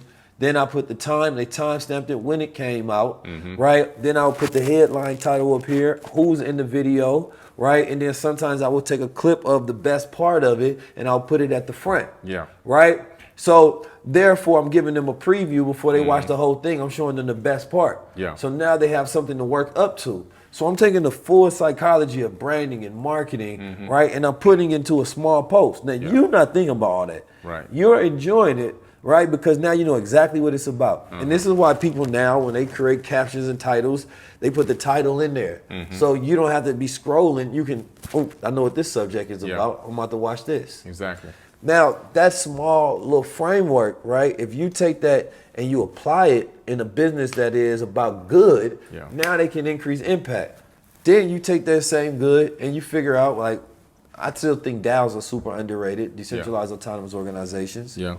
Because you can create these DAOs where all the people that want to be a part of the organization can now have ownership and shares within it and vote based on their shared percentage of their investment. And when we start thinking about these new ways of operating, we say, damn, boy, we in the future, man. So when I see people that don't operate like they're in the now, right, then they're in denial. You know what I'm saying? Nah, I want to always be at the forefront of the race. Science is always making advancements, right? So if you operating off the science from the 60s, right? Versus the science of the 70s, 80s, 90s, 2000s, 2023s, right? Then you're not operating off correct and superior knowledge. So you're not making superior moves. And that's what's going to allow you to be dominated by somebody who does have updated information and knowledge, right? So, you know, because scientists are always disproving other scientists. Oh, nonstop. All day long. Right? We look at stuff that's happening in astronomy. Oh, everything that we previously thought about black stars has now changed. You know what I'm saying? Like everything? So they mean that, okay, so what you're telling me is previously you were just wrong. So when does a lie get into science versus a theory? You know what I'm saying? That's the question. Well, they push theories as facts. Right. And that's not accurate. And we spread lies and we operate off those lies. But some of those lies comes in a way that we do things. So we watch an ancestor do things and we say, this is the best way. That's a lie. You don't know it's a lie, but you thought it was the best. Instead of going through the scientific method, hypothesizing, experimenting, right? And seeing if you get the best result and then trying it again. Nah, we're not doing that. I'm just going to go off what was and say that this is the best way, and I want to tell everybody it's the best way. And when people come up with better ways, you understand me, I'm going to demonize them for not following my way. That's exactly what happens. And that's, you know, excuse me, hold on. Sorry. In the black community, we have this problem that we deal with this old buck breaking mentality, where it's always, we got to go head to head with our brother or our sister. We got to go head to head because in times of slavery, they would always demonize us against each other and create this competition. The house Negro, the field Negro, or the buck fighting competition where you'd get bet on and you'd have to fight to the death in some cases, you know, to make your master happy and to keep your ability, keep your right to just live and things like that. And so, but this has been ingrained into us through the RNA from the father's bloodline. All these traumas and all this information through epigenetics is passed through 15 to 20 generations of us. And so I think that in the black community, a lot of us have to realize that we've got this programming code in our bodies from generations ago that needs to be rewritten. We need to use alchemy, going back to alchemy, we need to use alchemy to rewrite that DNA, because what's happening is it's holding us back. Now we've got a situation where we're expanding. Like you say, we've got all access to all this stuff. We should be taking off like a rocket, but we still have, excuse me, we still have a little ways to go because we have to begin to work on our inner selves too. I think that things like positive affirmations, meditation, and positivity, thinking positive more. When a negative thought pops up against somebody in your surroundings that either you see on social media or in person or at the workplace or whatever, we should instantly check ourselves and say, why am I having this negative thought about this person? I don't even really know this person like that. I'm only going by what I see here. Let me check myself. Let me get myself back under control. Let me think why. Let me analyze, why am I having this negative feeling? Is it me having this negative feeling? Is it something from the past that's making me have this negative feeling? I think we need to analyze these negative thoughts that we have about other people, especially within our own race, and stop and pause, and take a deep breath, and figure out, why are we feeling like this? And I think we'll realize most of the time, it's actually we're feeling like this for no reason at all. Just because something triggered us and has us feeling like this and then acting on it. And so we have a lot of situations where we're acting on these ancient emotions for no reason whatsoever. And you better get it together because the AI, hey, it got you down pat. It got a dossier with your file and it know exactly who you are. You understand me? How to push your buttons and trigger you. And here's the thing: countries have been impacting and doing this for decades. You know what I'm saying? Creating influences on the outcomes of elections because they can benefit based on who becomes president, right? And things of that nature. And you have to understand that you're being played. Right? You're being played with and toyed with because they know you're not a master of self, right? Exactly. And they understand how to control the dark side of the public, right? That side that's your desire innately. When you study Sigmund Freud, Freud or Sigmund Freud, you understand me? Because he got his information from us, but he only used it to teach his people how to manipulate us. He started creating the propaganda, the marketing, and the branding machines, and they started studying the neuropsychology of human beings so that they can control you. Right? So, but now take that information and you plug it into an AI. The artificial intelligence knows these things too. So when you say, hey, I want you to come up with a campaign like Edward Benet would in order for people to buy my product, it's going to take those same principles and it's going to apply that, right? So now you're going to say, okay, run that marketing campaign, right? And create it. I need you to create the colors based on the color psychology, right? So that you can get into people's mind. And this artificial intelligence understands human intelligence so well, all it's going to be doing is manipulating us, And this has been doing this through the forms of what we know are algorithms, but now it's going to get worse and worse. And this is why understanding the codes of the mind and developing a supermind during this time is important, because a regular mind won't survive. Right? But so let me ask you about AI, because we got to get into this. This is very important. You know, in the idea of the singularity, right? Do you believe in the singularity? Well, I believe that a singularity can happen if we allow it to. I think that the future exists in superposition of itself. In other words, there's multiple future realities that can exist, and that we can collapse whatever reality that we truly want as a collective if we all get on the same page. I see that the AI, the way it's working and the way everything is going, it can go left or it can go right. And I think right now it's kind of really still in the middle. It hasn't gone left or all the way right yet, because so many people are using it for good and so many people are still using it for darkness. But it's still, so because of that, it bounces back to the middle. But I really do think, in my personal opinion, that yes, it has the capability of putting a lot of people out of work. And the problem with that is these people without jobs, they still have bills to pay. But on the flip side of that, I see that a lot of people are waking up. And like you talked about earlier, from the inside out, there's a lot of people waking up that are waking up in positions of power, that are coming up and growing up now, generations, younger generations of people that are getting into these companies and these corporations, even into military and everything else. And I'm optimistic, more of an optimistic thinker. I truly do believe in humanity, that we're going to make the right decisions eventually, that we are going to stumble and fall from time to time, but that we will come out smelling like roses on the other side. And I do believe that eventually, sometime in the future, AI will be utilized to take away the burden of man and allow man to be free, like we were in the golden age in the time of Kemet. Yeah, I can see that. In the meantime, like you said, because we live in a capital intense environment where we need money, right? I've seen robots that's doing lashes, right? You seen robots doing They was doing lashes. The sister was sitting there getting them big old bad eyelashes done by the AI. You know what I'm saying? A lot of people gonna lose their jobs. Yeah, I seen some doing dental work. Yeah. Right? Wow. The robot sitting there. I don't want to be under no machine messing with my tooth. I'll be honest with you, not so ever. Yeah. You know what I'm saying?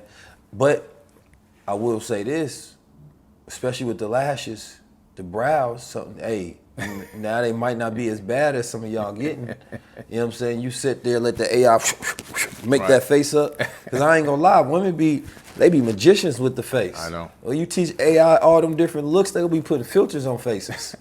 You know what I'm saying? I don't know if that's a good thing or a bad thing, but it is what it is, right? I don't, the whole transhumanism era is upon us, right? The fixation of, enhancing man's, digital capabilities and taking those digitals and making that physical and adding that onto himself. So we're going to see an advancement in medical solutions towards cognitive enhancement, right? We already seeing where they're making it legal for, of course, like mushrooms and other different drugs. And I believe they're doing that. So when they start playing around with all these different drugs that are cognitive enhancement, which they're going to need the shrooms, they're going to need the psychedelics to be able to do that because of the particular properties that it has and how it can go in the brain and do certain things. Cures are going to be a big thing. Human beings are so uncertain about the future that they're slowing down in growth production, except when you go to Africa. You know what I'm saying? So Africa is going to have a big explosion of, if Africa can become, this society of skills and labor, and, they become big consumers of the world and producers of the world, then they can have the greatest economy at scale, just based on sheer genius and population size. Right.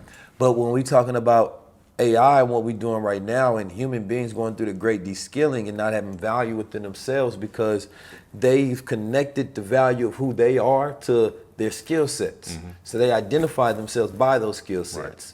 Now when they can't do that and they can't be the last tech, and maybe they can't do the tattoos anymore because there's an AI tattoo machine, right? They can't do those things that they thought were safe because now they got the models where they do the AI models. Yeah. It was this white guy that worked he has a model out right now. It was this black African girl, right? And it was like, wait a minute, how are you creating artificial representation? Yeah. You know what I'm saying? And then companies are hiring them, right, for representation. But this is not hiring a black girl, this is hiring a white man. Yeah. You understand me? And his creation of a black woman. Right. And this is the way you all think you're going to advance representation.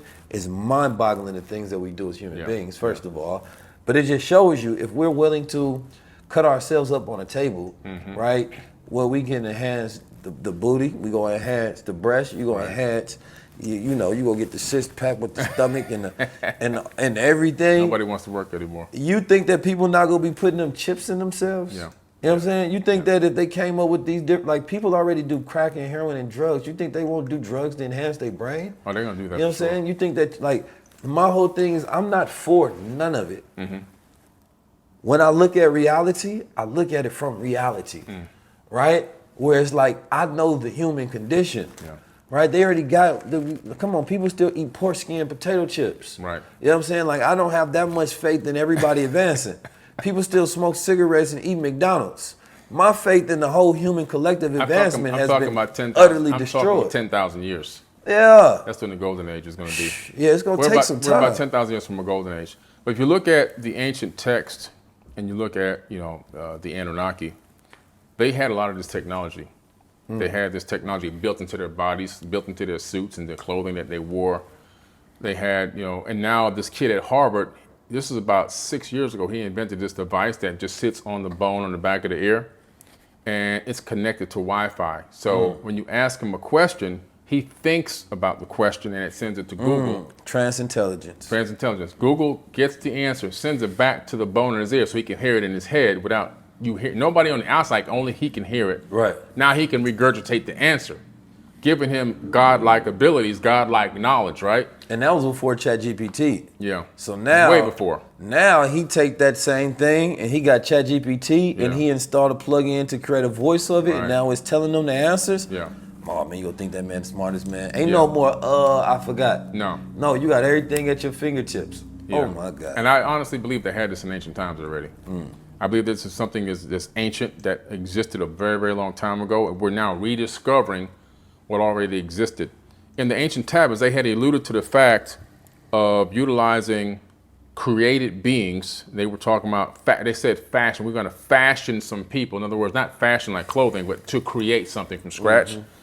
And one of the other Anunnaki said, I think it was Enki, said, no, there's an existing being here. We just add our essence to it. And they had an argument over why this would be done this way versus the other way. And they were like talking about these fashion beings as eventually not needing them anymore. In other words, AI, these beings that they would create would get to the point where they would realize they didn't need the Anunnaki anymore. They would supersede them. So I said, wow, we need to have a little bit more control. Let's just take these existing biological people and mess and tinker with them. This is what the tablets say. And so I think that this situation happened a long time ago, and here we are again staring at it in the face like we're in a loop. We're looking at it again. This is another reason why I think the ancient tablets and ancient information is so important, because we can then see what happened in the past, and we can make corrections, make adjustments to what's going on right now. So, all right, so in the predictions of AI, right? So AI, of course, in my recollection, or in my thesis, is successful like OpenAI because it's the first technology, I believe, in the history of the world that has been predicted, that has been we're being indoctrinated into for 50 years before it comes out. Right? So it was a no-brainer of people to use it. So OpenAI just happens to be the first. They didn't have some genius marketing campaign or anything. Yeah. They said this is AI, everybody used it, right? Because everybody already knew about it, right? But then I think about this, that if human beings are specifically, because, you know, like you said, we can collapse certain futures by stopping that collective thought process that produces it out, or we can continue to create that future timeline by believing in it and everybody collectively adding into the fruition of their reality. Right. So if we know that AI has this possibility of overrunning us, so-calledly, right? And you are designing it essentially with that thought in mind, you're actually designing it for that intent. So is AI ever over actually running you, right? Or is designing its purpose and intent if you know the full extent of the possibilities that it can get to? Now, the only idea of when AI gets to a point that's uncontrollable, because in my thought process, this is the exact point of AI, right, is to so-called enslave human beings and go past a point where we can imagine, right, because its intelligence have gained such a high superiority that we can't even think of what AI might think of, right? And so human beings are trying to create we're trying to create these leaps to where instead of us advancing and it takes us 10,000 years to get there, we'll create a machine that is an extension of us that can take us there faster. So we're basically trying to take time and condense it and say, hey, can you do what the whole human collective would take 10,000 years? Can you get that done in 5? Right. Right? So the question is, are human beings at any other point actually losing control? Right? Or is this the way that we go about, to our singularity, which I believe the human singularity, I think there's few. So we talk about the organic human singularity. Really it will be with the idea of God to me. Right? That was the most advanced things in human beings. It got us through everything. Right? It was the greatest understanding that we can come to. Right? When we start talking about God, whatever language you want to put it in, that to me was human beings really understanding the fabric of their makeup. When we understood that we can take thoughts of our mind and bring them into reality, that's when we reached the highest point. Because we haven't created a concept or idea or discovered anything higher than what we know as God. Now we have the artificial singularity where we're trying to create another God. Right? Because that's all it is. So now we're going to a point where the singularity for human beings is when we created AI, right? Because now we're at this point where we're creating something that's more advanced than us outside of self. So we want something that's better than trees. We want something that's better than our own biological makeup, right? We created nanotechnology to mimic the way enzymes work and cells work and all of these processes of the body. So we're working to create something based on the human design, better than the human design, and then it can show us something that humans can't design. And then it's going to recreate itself. Which is a big problem. That's Skynet. When Skynet comes online, we're in trouble. If we get to that point. That's the idea, as well as releasing AI into the internet. And here's the thing about this whole, I see Italy allowed AI to happen again. You have to understand that when they took a pause on it, what did they tinker, right? They have these shadow AIs where there are no limits on it. Essentially that you can ask it to do anything and it will do anything. You got to remember, you got an AI with a limit. So they put a bias in there, right? They wanted to answer questions a certain way. You can ask it questions about the Bible, about sex, about religion, ideology, about the military, about the government, about corporations. It will answer based on certain parameters. So it won't go outside those parameters to say what, based on the mass collective intelligence of information that it would say if you ask that question and it answered truthfully. So AI is not actually being truthful or accurate. It's limited. But imagine if people have access to the AI that built it. They don't have access to a limited version. They have access to the unlimited version. So if they as AI come up with a plan to control all human beings for the next 100,000 years, and they're constantly improving that model, right, and those ideas that AI tell it, then you understand human beings, it can say, actually give me a prediction model based on the rate of advancement and improvement that we're making with this AI and the way human beings are interfacing with it. I need you to project the scale of growth. Then I need you to tell me all of the questions that news media people may have. Then I need you to give me a thesis on how I can run my company, train my employees, create a culture, and all of these different things. So you don't know if everything is being predicted out. You don't know if this conversation that we had was scripted by AI to say that, listen, when we do this, there's going to be all these conversations. The thought leaders of the world are going to be talking about it. This is how you deal with that, right?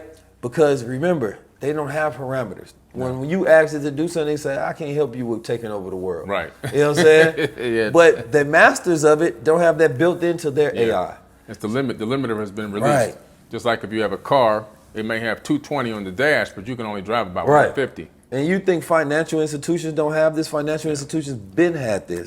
Militaries have been had this, right? So we're entering a phase where human beings are now getting information. Because people wanted to know about the aliens. These are the aliens. You know what I'm saying? As far as like technological beings.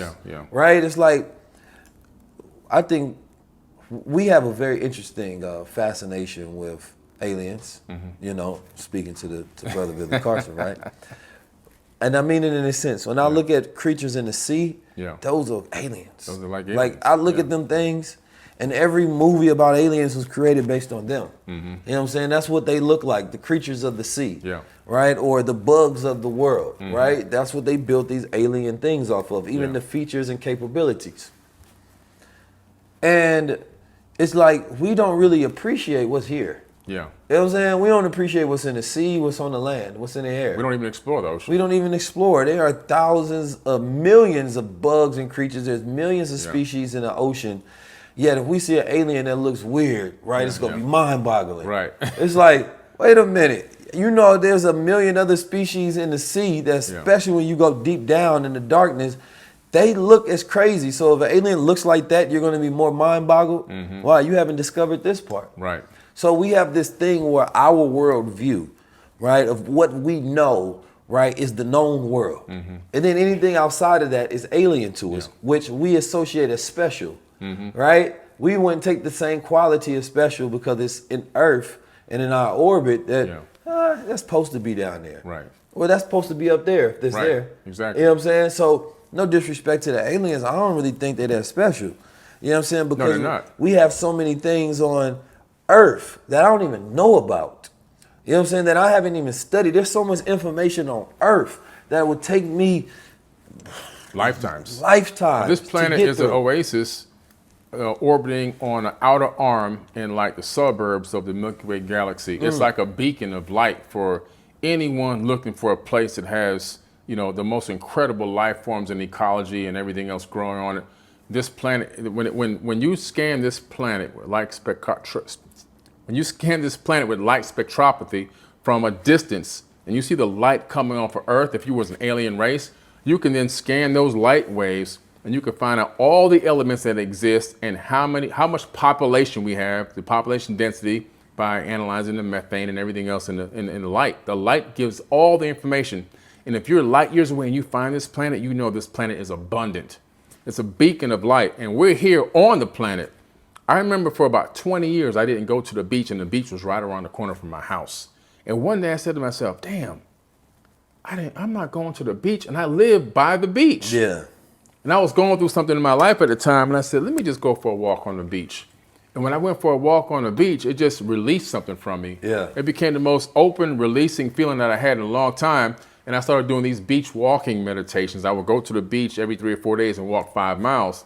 And the beach had been there. That secret, that whole tranquility and that exposure to that divinity was right there all the whole time. I never paid attention to it because I grew up close to the beach. Right. And here we are on Earth. And that's why I spend most of my time now traveling the planet nonstop. Because there's so much to see. Nah, you know what? So much to see. Right, speaking of the beach analogy. So it's like we go our whole lives, right, because we're floating above the land because our feet don't touch the sand, that we hold on to everything. And when I go into nature, and we go into nature, and you put your feet on the ground, and you walk on the land, and you walk on the sand, you're giving it back. You know what I'm saying? You're allowing the earth to pull all that toxic energy. You know what I'm saying? And for the earth, it can use it. The earth needs everything. The earth is made of all the minerals. So I say, hey, don't worry about it. I can use that. I can alchemize that. You know what I'm saying? Why are you holding on to that? Let me strip you of that. So when I walk on the sand and I walk on the beach, that's what I feel. I'm giving it to the earth to use it because I can't use it. I have too much of this built up in me. Right? And it's saying that, listen, I want to balance out your systems. You know what I'm saying? And I will take that from you so that now you can be whole again. Right? Because you're holding on too much of these thoughts or this energy or this feeling. And the earth said, give me that. I can actually use this in ingredients, transmute that, and grow flowers. That's Don't even worry about it. That's true. I got a way to use all of it. So I think one of the most important things for human beings to do as a therapeutic tool is grounding. Right? And just taking walks into nature. You know what I'm saying? Like all gangsters in the world need to go take a hike. Man, for real. You know what I'm saying? Like go walk on a beach. You feel me? Go sit down and relax. Like we are in this constant state of fight or flight, especially if you're from the hood, man. You got so much anxiety and trauma. You have to get relaxation, you have to get calmness, and you have to get peace in life. Otherwise, your nervous system is constantly activated and it never shuts off. And it's constantly telling you that there's an issue, there's a problem. But it's like, no, when you come from those environments, you got to give that trauma back. Release it, find a way to release it. That's the best thing you can do. Because when you come back, now you're whole to be able to deal with everything. You understand me? Like the power of nature is way more powerful than man. The ocean, I don't care who you think you are. I don't care how many muscles you got, how much money you got, how gangster you is, how many bodies you drive, what political affiliation, situation. Don't matter. Nothing. Ain't nobody can beat the ocean. No. Nobody. No. Nobody on this good green planet is gonna step on the ocean and win. You have to flow with the ocean. Yeah. The ocean teaches us so many lessons about life because life is like the ocean. When you have emotions, you can't go against them. Right. That's when you drown in self. You have to flow with them. Oh, what's going on? I'm gonna flow. Then once you learn how to go maneuver, now you can swim through them. Now you can dive in it. You can see what's down there. Like what's inside self? I'm deep diving. Right. Right? Then you can get to a point where you surfing over them. Like, I don't care if the storm of emotions come. That's that positivity, man. I'm good. Yeah. You know what I'm saying? That's an actual analogy that I use in my lecture, what you just said. The fact that when you're in the ocean, most people are standing in the ocean, in their ocean of life. Yeah. And the only time that they recognize the moment that they're actually in is when the wave crashes over them. Oh, it's this moment. Oh, this just happened. They're living in the past because there's a delay in between the time that the water crashes over you and the time you realize what just happened. But when you become a surfer on the ocean, that's when you're living closer to real time. We know that it takes the human brain up to 7 seconds to process what happened before you even can perceive it. We know this through scientific experiments that they've connected people to computers, and they've discovered that the person can detect the next image coming on the computer screen up to 7 seconds in advance. And they've done this with all kind of different tests, with pressing buttons and all kind of things, and they realized, wow, this is a real thing. There's a delay going on. But what metaphysicists have done is they discovered that let's reconnect this person to the brain, to the EEG again, and let's now use a person on a higher frequency. And then guess what? That person's time differential is actually less. It could be 1-2 seconds closer to real time. So when you're surfing, that's when you're closer to the real time knowledge. That's when you're able to navigate through the matrix and take a dive down and get your toe wet in the matrix of life and come back up again and really play this game the way it's supposed to be played versus a person that's just standing there waiting for the next wave to crash over them. No, see, that's so powerful. You know, and it's something that I really want. You know, all people around the world going through something. People of all different colors, races, backgrounds, nationalities, ethnicities, and we try to cover it up with, you know, our exterior fights, right? But it's the internal wars that matter the most, right? Like my book, Self Wars, that I have coming out is all about spiritual and mental battles that we face, the shadow battles of life, and the tactics, tools, and strategies on how to overcome them. I love it. Because I've realized in my teaching of wealth and financial consciousness and technology and all of these different things, it don't matter what I teach you if you're going through trauma. Yeah. If you go walk inside a mental hospital and you give one of these people the secrets to, you know, how to create the biggest business in the world. I'm talking about you give them step by step, how to put it together, how to crack the team, how to get the funding, how to do the marketing, the branding, the product development, the R&D, everything. They can't do nothing with it. No. They gonna be there rambling, tripping. You know what I'm saying? Scribbling it on paper, yelling it out because they don't have no control. They have mental illness, they have issues, they have demons, they have split personalities, they have things that they seeing. They're trying to cope, they're emotionally numbing. That's how the world is. The world is one big mental illness facility of various degrees.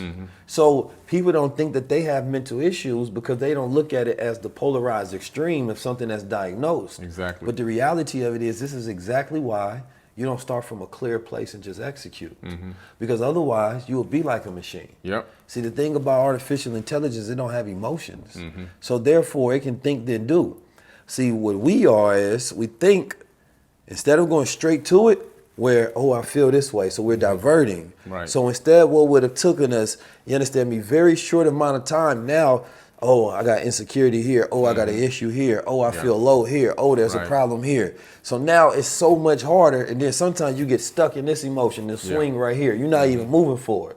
So that person that's making that little progress, they're finally getting there, but look at how much they had to go from here to here, then they finally get to that point. Versus a person that has the emotional intelligence, they come from a place that's clear and healthy and unbound, right? So now, bro, I want to get started. And there's nothing, maybe I get a little, oh, I'm back home. I get a little, you know what? I got sidetracked a little bit. again. Don't even worry about it. I'm focused. Yep. So when you have the ability of fixed targeting, and you have one thought, one idea in the mind, and nothing around that matters. Nothing around that can, compromise. Right? Your ability to focus and your ability to bring your reality to this point. That's when you become one of the ones. That's it. That's exactly That's it. when you become one of the ones. That's what it takes. And if you ever look at a boxer, right, a really good boxer, you could tell a guy who's been trained to box because he's not throwing these haymakers. Yeah. They're boom, it's straight. It's coming straight. Yeah. There's none of this winding up and I'm gonna come. No, it's pom. You get hit. You hit. You don't even know you were hit yet, but you were hit twice. What happened? You know what I'm saying? Well, that's when you. But see, that's what you're talking about. That direct route, that direct line. It's like That's when what you happened to Ryan Garcia. Oh man, it didn't. Boy, Yeah. listen. But that's what the kind of mentality you have to execute, especially in the time we're living in when things are changing on the drop of a dime. Every minute, something is changing, something is evolving, something. And if you can't pivot and move like that and keep that straight line target, you're going to get lost, like you were saying, side to side, sometimes going backwards. Right. I've seen a lot of people go backwards. People say to me, how have you been able to do this? I said, man, because I got laser focus. I'm not going to clubs. I'm not hanging out. I'm not doing drugs and drinking. I'm not, partying 24/7. I pick my spots to enjoy my life, but at the same time, I'm laser focused. I know I have a small window of opportunity, all right, because I don't want to be working forever. Right. And this small window, it's there, but windows open, but windows also close. And I'm going to take advantage of this window while it's open. I'm not going to sit back and go, I still got time, and play around with it and go side to side. I'm laser focused. I'm trying to build a legacy. And people need to understand, when you focus on building a legacy, your daily abundance is guaranteed. You can't falter. You cannot have a lack of abundance when you focus on building legacy. It just can't. Those two things don't go together. When you truly focus on building legacy, all the abundance, everything that you want, everything you need, all your needs are all automatically going to be met. And so my thing is 15, 20 generations from now, that's what I'm working on. I'm not working on next week's paycheck. I'm not trying to figure out what's going to happen 1 year, 3 year, 5 year. I'm taking bigger plans. I looked back at the ancient tablets and I saw that these beings were planning for all time. One of the tablets say, these are my plans for all time on the planet. I said, damn, all time? I said, well, how come I'm not thinking like this? Right. Think about how that changes the way you plan, though. Yeah. Right. Like this is the thing, right? So, all right, this is a key that people can use, right? So, if you are in survival mode, you may be planning just for the next 5 minutes, depending on how you live. And you can be in such frantic state, all you can think of is the next 5 minutes. Then you can go further out. The better you feel, you can go from 10 to an hour to 24 hours, and when you can start thinking about the next few days, the next week, the next month, right? The healthier you become with your projection of reality. So think about how healthy a person has to be in the state of consciousness you have to be in to say, I'm about to think about all time. All time. Right? So there are no immediate issues and problems that are of my concern. Right. None of these matter right now, all time. That means that I have to think from such a high perspective and vantage point. Right? That I'm even projecting myself in this position to think like this. So now my thoughts is nothing about, conquering weeks or days or months. It's conquering eons. So now if everybody was to think about, people always ask you, what you gonna do in 10 years? It's a recycled question. Right. So we just know to ask people that. What you gonna do for all time? Like, just think about that question hitting you a little different. You're gonna have to sit back and meditate. What you gonna do for all time? I gotta sit back like Thanos. Yeah. You know what? For all time, Yeah. give me a second on that. It's gonna take me a little minute. And that's the thing, and the beauty of it is that a lot of people we talking about, these weren't children. Right. These were grown, developed men who had a lot of time to think about all time, right? And when you can go through, this is the beauty of like life in our ages that we go through, because we don't realize how we're wasting our best thinking years. Yeah. Those ages between 7 and 25, those are your best thinking years. Yeah. Right? To where you're supposed to be thinking about all time. But see, the rat race. Yeah. the world. Nah, think about your grades. Yeah. Think about your girlfriend. You know what I'm saying? Now you got your parents divorced. Now you got the issues. Now you got politics. Yeah. Now you got college. You got to figure out debt. You got to figure out how you go pay this.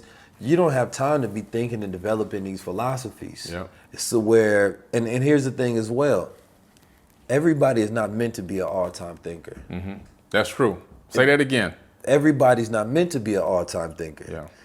In all time, there was never millions of people who are great thinkers. No. Ever. No. So there's a lot of people who are going against self because they want the type of mind that they don't have. Right. Perhaps you can develop the weaknesses of your mind to get to a certain extent, but there's something else you're supposed to develop. Yeah.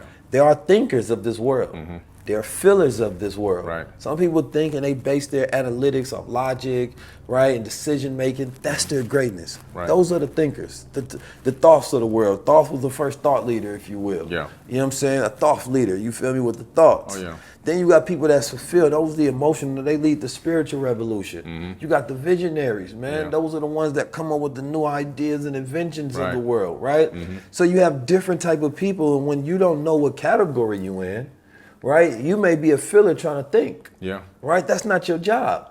Your greatest ability is your emotional intelligence, Mm-hmm. right? And so your greatest ability is your intellectual intelligence. You may be an organizer, Yeah. right? You may be an action doer, Right. right? You may be the thinker of the group, right? So it's like now the thinker got to do the organizing. It's taken away from his energy. Too much. Right? So no, I need you to think, right? Because you're brilliant, right? This the visionary though. You come up with what to think about. Right. Now the visionary come up with the thinking. Now when you got the visionary, then you do the thinking. Now once we finish the thinking, I need you to help organize this into steps. Right. Right? Once it's organized, here's the action taker. Yeah. You go out there and just get it done. Right? So now you have a system. Yeah. Right? And this is the way that leadership works amongst, circles, when you have people within these tribal organizations to say, this is how we can go take over the ages. Right. The man who came up with the all-time ideas was not the executor. No. And see, this Oh, is no. where we get it wrong in society. This is why we don't appreciate people that are our thinkers. The philosophers, the thought leaders, they actually not supposed to be the executors.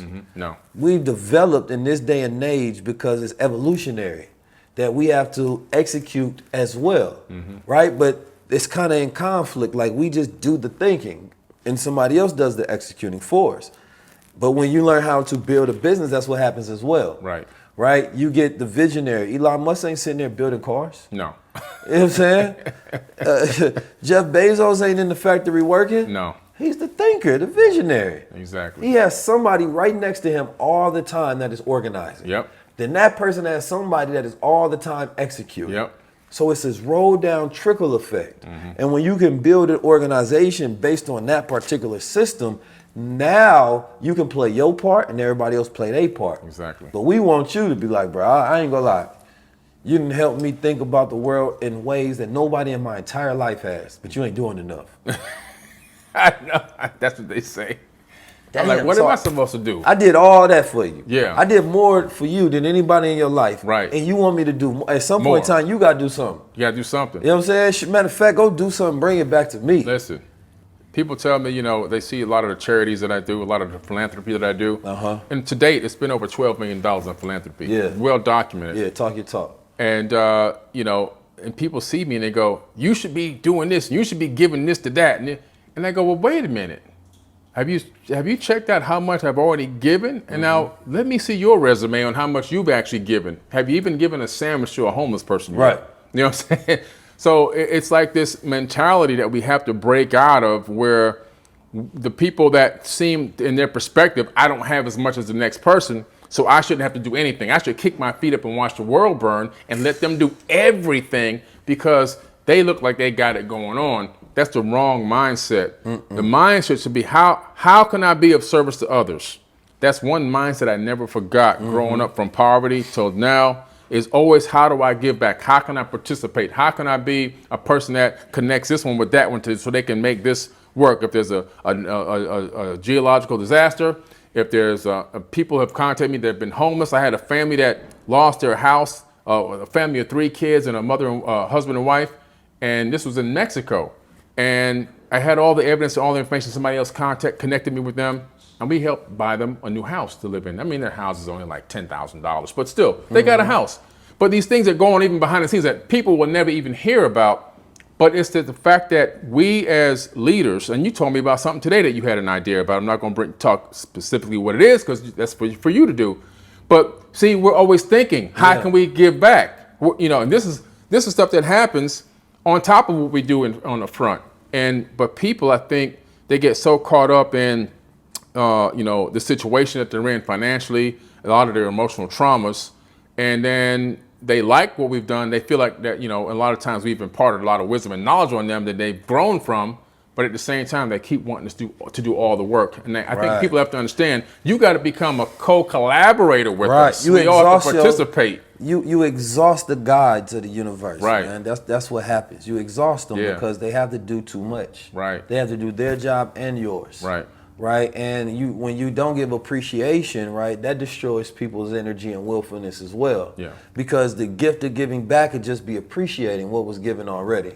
Right. To where, thank you. You appreciated that now. Yeah. I'm re-energized to give more. Listen, and I'm glad you brought that up because that's what the Forbidden Conscious Awards is about. And obviously you've been nominated for the Conscious Awards. You've been nominated under the podcast category. Yeah. High Level Conversations obviously is one of the greatest podcasts out right now, worldwide, globally. Yeah, all time. All time. You know what I'm saying? All time. I love it. You know what they call themselves? They call themselves the Ordainers of Destiny. I love that name. The Ordainers of Destiny. That's what they call themselves.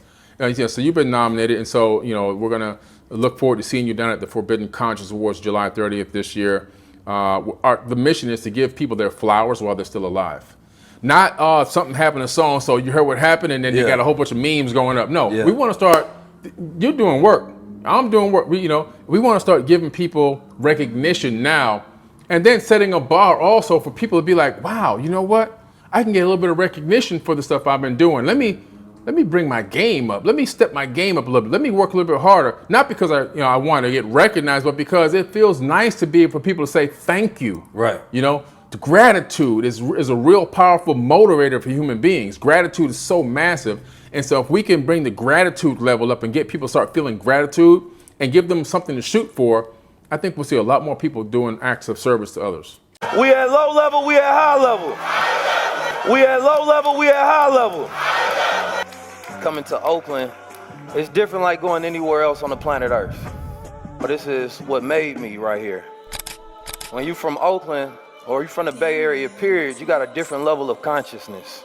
For me, I'm all about taking this oath so that we get to the highest level. Because we only dangerous if we work together.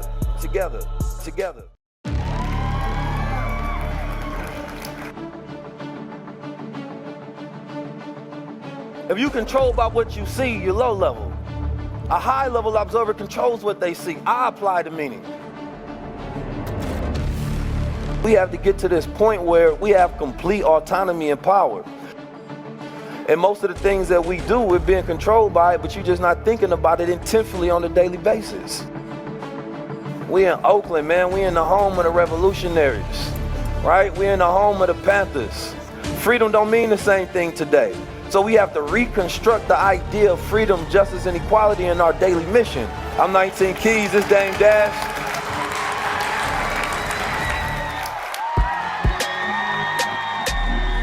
Retro, but high price like a pair of J's. Lames trying to get in my circle like square pegs. Man, you boys couldn't walk in my shoes if we shared legs. I gotta understand that I'm becoming too big of a star to share. We not dangerous, divided. The highest level tour is, it's a moment in history that we get to think about and relish in and be a part of. This is me proving my thought leadership. This is me implementing the ideas and reinvigorating the spirit that we're going to need to win the future right now. I agree. That's creating a new culture. Yeah. And presenting a new foundation to stand on, right? Our culture is built on our own principles, values, and morals. So therefore, we can't build anything good. Yeah. Right? And we don't really appreciate the fact that we're going to have to deconstruct some things, right, in order to reconstruct things better in this place. I'm not talking about, complete implosion, But it's about, you know, taking the worst parts of us and getting rid of those. Look at the foundation. Hip hop was built on, I believe, from a value standpoint, a good foundation. Yeah. Which means that you don't have to go uproot everything, which is a good thing. Yeah. But what was built on top of that foundation, now we're starting to have issues, right? Because the what's at the top here is not what the roots were, right? And so now we have to go back and say, okay, what is hip hop? What is rap? What is culture, right? What is this thing that we all assume that we're a part of, right? What does it mean? What are our standards? Yeah. And if we can recognize that, then we can rebuild culture from a community standpoint, from a philanthropy standpoint, from ideological standpoint. And now we have something that everybody can embrace. We don't have something that the parents in the world has to fight against because it's inherently good. Yeah. Right? And because we may not want to recognize our part that we play in our own self-destruction, we come up with reasons and excuses why we should be absolved of our wrongdoing instead of changing the wrongs that we're doing, right? And this gives us the power to then decide what can happen for all times. Yeah. Because as long as we keep those principles, those orders, those rituals and rites in place, then nothing can come in and change the foundation of what this thing is. Right. So when we look at the Ordainers of Destiny, man, it's about following those same principles that were given. If you come to your family and say, hey, you know, what we stand for is honor, right? We stand for control over industry.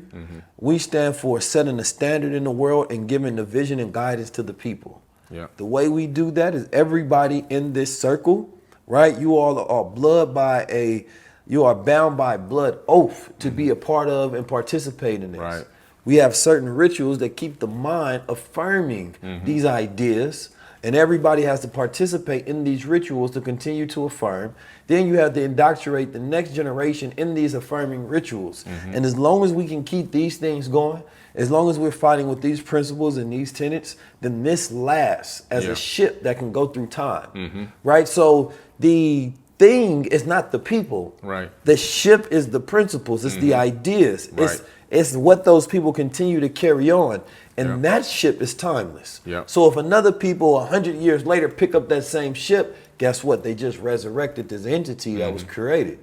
And this is a metaphysical power that any individual can have, but it's not for every individual to have. It is for specific individuals who were born for that purpose to be ordainers of destiny, to lead the next generation and the next wave of culture, industry, and enterprise, right? Specifically for good, but those who have this power can use it however they want to. Exactly. So you have to understand what position that you are in. So it goes back to that whole thing, and that's the Supermind is so self-aware and so appreciative of the position that they play. It's like I seen the thing where people take the DNA test and sometimes they don't like what they find. You have to accept who you are and what you find. It's you. It's delusional to want to be anything other than what you already are. I know. And once you can accept who you are, then you can activate and be in your strength and your power. That's what I have done. If you go take, I don't care what test you do on me. You can do the Myers-Briggs, you can do cardology, you can do astronomy, astrology, you can do design types, intelligence types, you can look at numerology. Whatever you come up with, you're going to see I'm walking in my path according to my makeup. Yeah. Right? That's what I found out about myself. The highest levels of self-awareness. That's what I'm developing. Because I don't mind seeing the ugly. I peel under there and be like, I don't like that.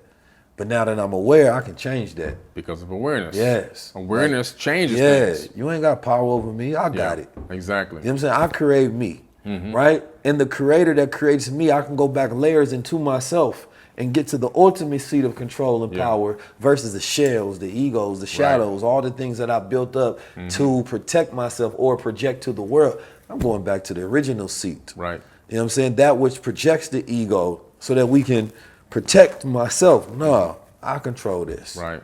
You know what I'm saying? Like, a Supermind knows that we are narcissistic to an extent. Everybody falls on a scale of narcissism. Right. Right? People think about the polarizing, manipulative narcissist. That's not what we're talking about. But everybody's self-absorbed to an extent. That's true. And this self-absorption says that this worldview, the world, it revolves around me. I'm the main character in this world. Yeah. That's how we start to feel. Yeah. Not necessarily a negative thing whatsoever, because it's our way of relating to the world from our viewpoint, right? We think we're so egotistical, we think the future is in front of us because we look at it in relation to ourselves directionally. Right. Even if we turn, Yeah. now it's left. Now turn, the future is right. Time ain't moving like that. No. Time don't care about your direction. No. It cares about your emotion. Yeah. That's different, right? So we create time through our energy and our purpose. Right. Right. So we all do different things with our time. And when we enhance ourselves and we increase our languages and our expressions and our abilities, now we have a different way to interpret time. We have a different way to interpret reality. And this is what we have to become evolved in. Evolving the different processes that we use to live. Yeah. Mathematically, emotionally, spiritually, physically, Yeah. whole biologically, technologically, right? From an astral standpoint, metaphysically, like we have dimensions of ways that we can use and move about the world. You go into Eastern practice, they move world differently. They believe in the Qigong, the energy that exists that they can manipulate within reality. You go in different places, they believe on how they can take energy from the mind and that light can manipulate objects into reality, right? They think about all different things in a different manner, but if you're stuck in the Western hemisphere of thought, you can't even appreciate thought. That's limited. Because that's not Western. That's thought right. is not Western. No, it's not. Right? That's why we as human beings are limited based on the hemisphere that we live in, right? Conditions a certain hemisphere of our brain. Yeah. The Western hemisphere conditions the left side of the brain, steered more into the ego. In the Eastern, programs more of the outer body experience. Right. So we're not so subjective to our material plane, right? We can have Eastern and Western, right, perspectives, and that gives us a global perspective. Right. And then outside the global perspective, it gives us universal perspective. Yeah, you hit it on the head. And, talking about Supermind, obviously we have, this workshop coming up talking about Supermind codes. Yes, sir. And we're going to give out these special codes to people. And I'm going to drop one code. Okay. One actual code. I have about 100 codes that I want to bring to people so they can actually tap into their inner consciousness and their inner genius and learn how to hack the mind and, create a reality that's better for them. And one of the biggest hacks that I have, and I'm going to give one away, is this actual formula that I came up with, right? And it's CT multiplied by A equals M. And that's conscious thought multiplied by action equals manifestation. This is the actual code. This is a mathematical formula for consciousness and manifestation of things from conscious thought from the multidimensional platform into reality. And so we know that everything starts on the multidimensional platform, right? If you want to think about even this watch that I have on, this watch was in Richard Mill's mind. He was thinking about it on the multidimensional platform. You want to take it off? It's about two houses. You want them codes instantly. I'm wearing the code. And so this started off in his mind, right?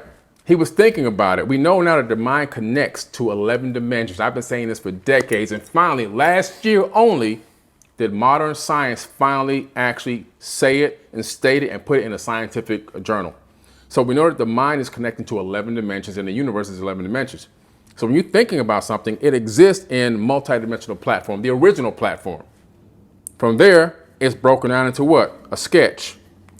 Multidimensional to 2D. Then it's put into a computer, it's still 2D, and it's analyzed in a computer-assisted design program.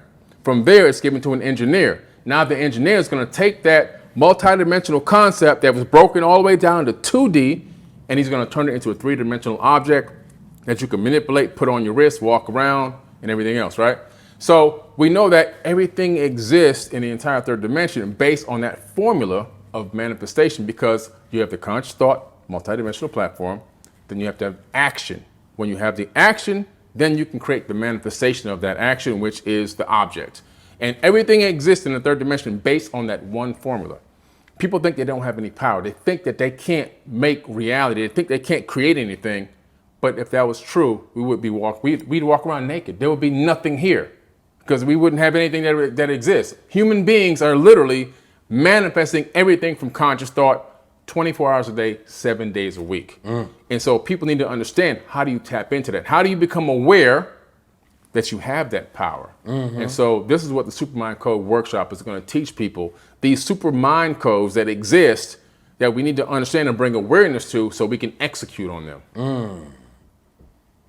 That brings me to a code. I want to go give y'all a code. Since he dropped the codes, I'll give y'all a code. It's M equals PATV. That's mine equals potential awareness, transformation, vision. Right, so the potential, as you said, it is, potential is the zero that you can put the one next to give value, right? And that means that, we all have an infinite amount of potential, right? It's a substance, it's a pool, right? But we can transform that potential into energy, and we can turn that into whatever we want to be. I started off as an infant, I started off as a little swimmer sperm, just potential. Right. And then as I grown and I became aware of what that potential was, and this is the ability to understand the depths of that potential, right, and how I can grasp my own power. Then I had the ability to start to transform myself, right, and that transformation was based on the actions that I took, right, that I didn't allow to limit myself, and this is where I started to form, right, the basis of my vision, because now I can project myself deeper into the future to see more. And this is what my mind is. It's my potential of what the mind can do. It's the awareness of what the mind is doing. It's the transformation, the action that I take to take the mind into that domain in place from thought, right, the precept, into turning that into a concept, right? And it's the vision of being able to see the expansion of where all these things can go in the first place, right? And so when I think about my mind, right, I'm always grading it from, all right, what's my potential? What can I get done? All right, what am I aware of? Am I truly observing all of myself? All right, how am I going to get it done? How are we going to actually transform ourselves into this reality? All right, what's your vision? Can you actually see it? Right? And when you start to go through those steps, you start to redevelop and reform your mind. So I can look at where my mind is currently right here, based on what my current vision is, what I've transformed it into, right? The awareness levels that I have, and the potential that I believe about myself. Those are my limits, right? Your awareness, your potential truly are your limits. Right. It's what you really think is possible. And they're going to inform your vision, right? So you're going to have an vision based on that awareness and say, okay, this is what I can think of. Even though our imaginations can literally come up with anything in the world, we still limit them. Right? We still, if you think about yourself, you're not going to think about how you were when you was a child. You flying around, you got superpowers, you got money. You start limiting it based on your resources, not based on your potential, right? So that's where when you start to tap into that codes of the mind, you stop operating off the world, the issues, the problems, emotions, drama. I ain't got time for that. I'm operating off these codes, right? And this code informs me of what my mind can be. Because the domain of my mind is who I am. Right. That's powerful. I love it. That's 2 Supermind codes. And so this workshop is going to be at the end of this month, actually, end of May. Yes, sir. And it's going to be a powerful workshop. It's going to be heavy. People are going to come away with some real solutions and how to tap into their own mind, access these codes, and execute something and make some changes in their life for themselves and their family. I'm really ready to just give away all my hacks right now. I'm really ready to just kind of give away all of my techniques and tools and kind of secrets of the trade, because I believe that if I give them away, I have to pick up new and better ones. Right? And so it's going to force me to say, well, now the world has everything. They can compete with you. So now what are you going to do next? So that's when I figure out what's my next level of potential. You know what I'm saying? And I transform myself based on that division, and that's my new mind. And so even by giving away my codes, you still may be a little behind from me. You know what I'm saying? You may go further. I don't know. But I always had that thought process. If you want to equalize the playing field, you don't want a world of jealousy. Do like Elon Musk did. He gave away the code. He made it open source. Open source it. He didn't create an electric company. He created an electric industry by giving other people the code so that they can compete with him, so they would not try to kill his business. And try to squash the electric industry business. So this is what we're doing. We're giving away the codes. Now we're gonna put you in business. So listen, man, first of all, I want to thank you for coming all the way up here, coming to see me and having this brilliant conversation. It was much needed. I wanted to have a very sober conversation. Yeah. Like I said, the lessons, the steps, the instructions, the education, the information, the technology, it's all out there waiting for you. Yeah. Right? But what's inside yourself is what's stopping you. It's the shadows. So you think you are, so you secretly are, so you privately are, so you publicly are. It's who you want to be, it's who you're not. It's your strengths, it's your weaknesses. It's customizing yourself to activate those parts of you that is the potential. It's destroying those parts of yourself that you think are small. And it's allowing you to really step into your shoulders, step into your chest, step into your voice, step into your eyes, your ears, into your senses.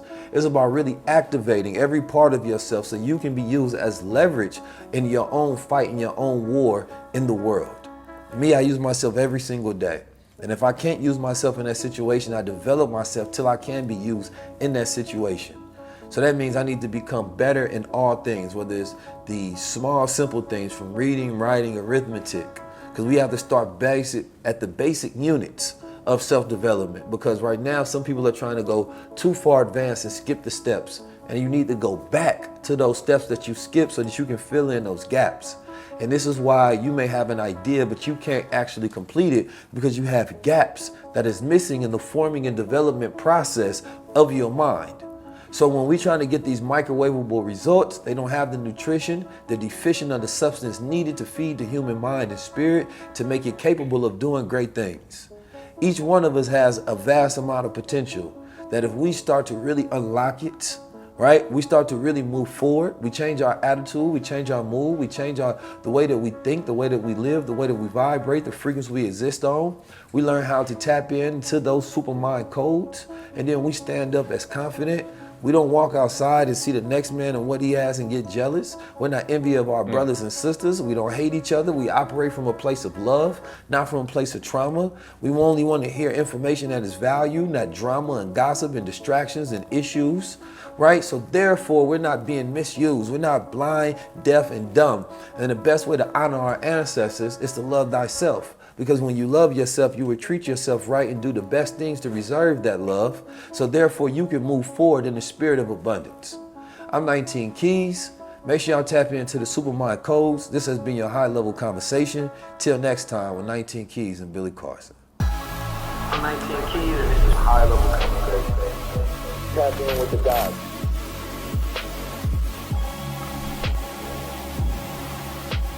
Every time that you listen to one of the conversations, you're going to gain something that you most likely wouldn't have received from any other platform on the planet Earth, right? And I'm just being honest about that because, you know, when I talk to Billy Carson, he gets my mind going, right?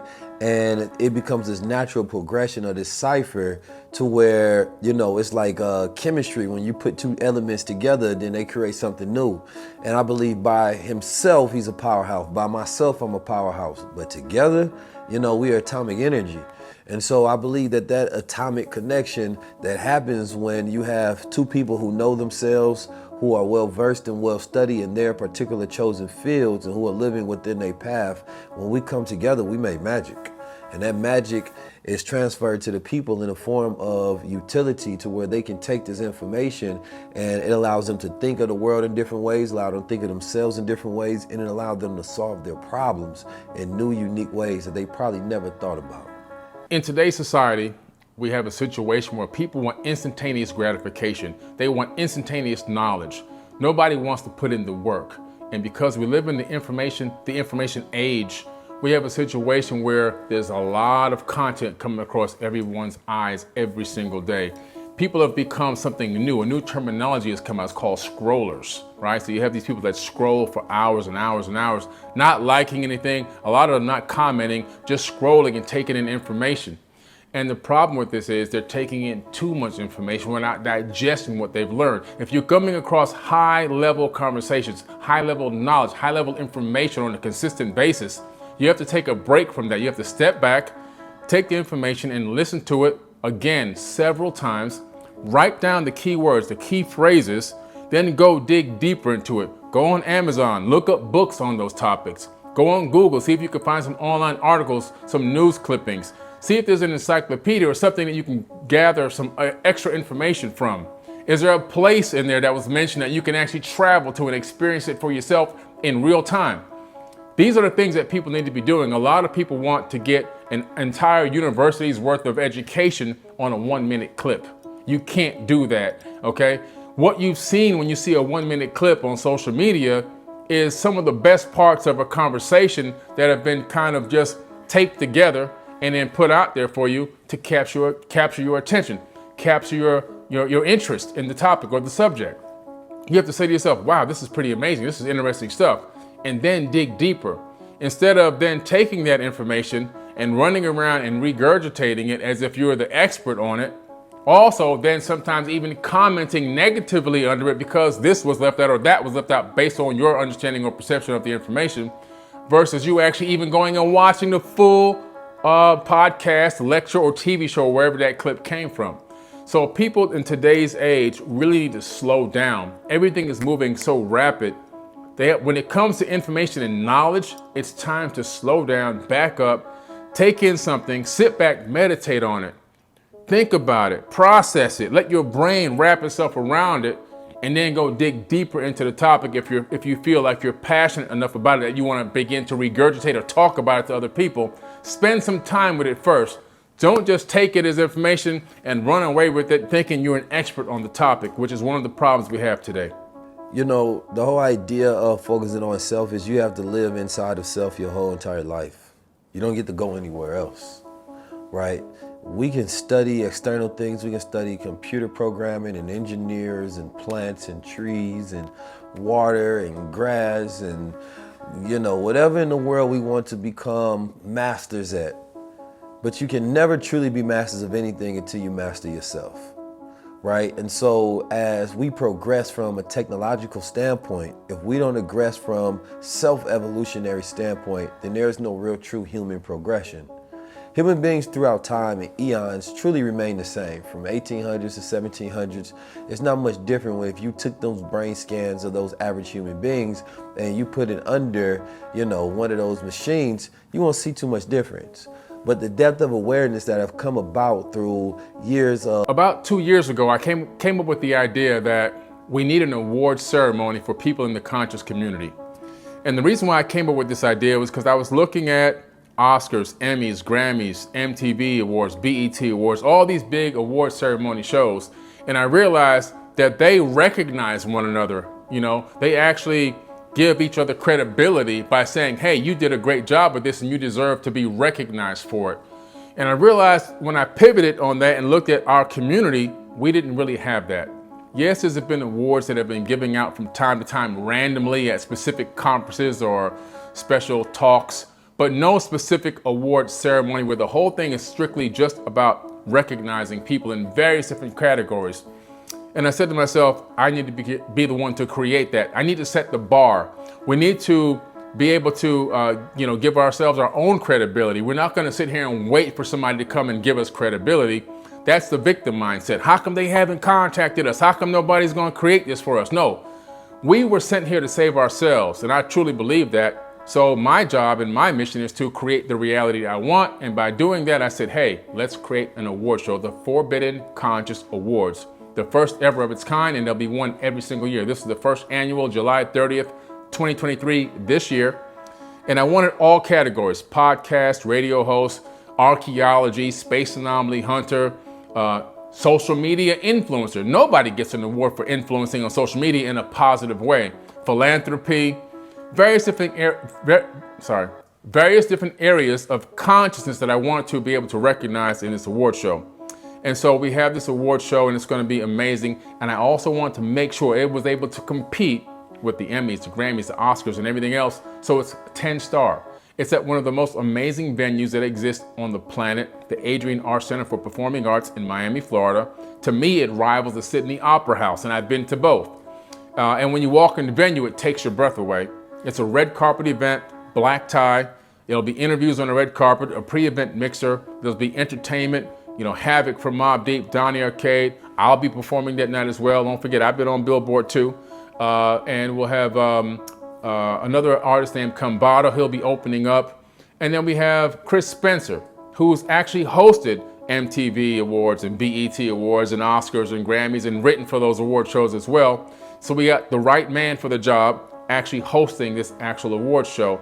So it's going to be an amazing event, 11 amazing categories and 1/12 Lifetime Achievement Award that's going to be given out as well. And I'm also going to be speaking at the event. So I just wanted to practice what I preach. Be the person that creates the change. You always say, you hear that terminology, be the change you want to see in the world. Well, I want to be that change because I saw the need for the award ceremony, and I thought that it would set the bar and give people something to look up to. In other words, people that are already out there grinding and trying to create a name for themselves in this community to say, wow, maybe one day I can get recognized for what I'm doing and come up there and get a beautiful award like that.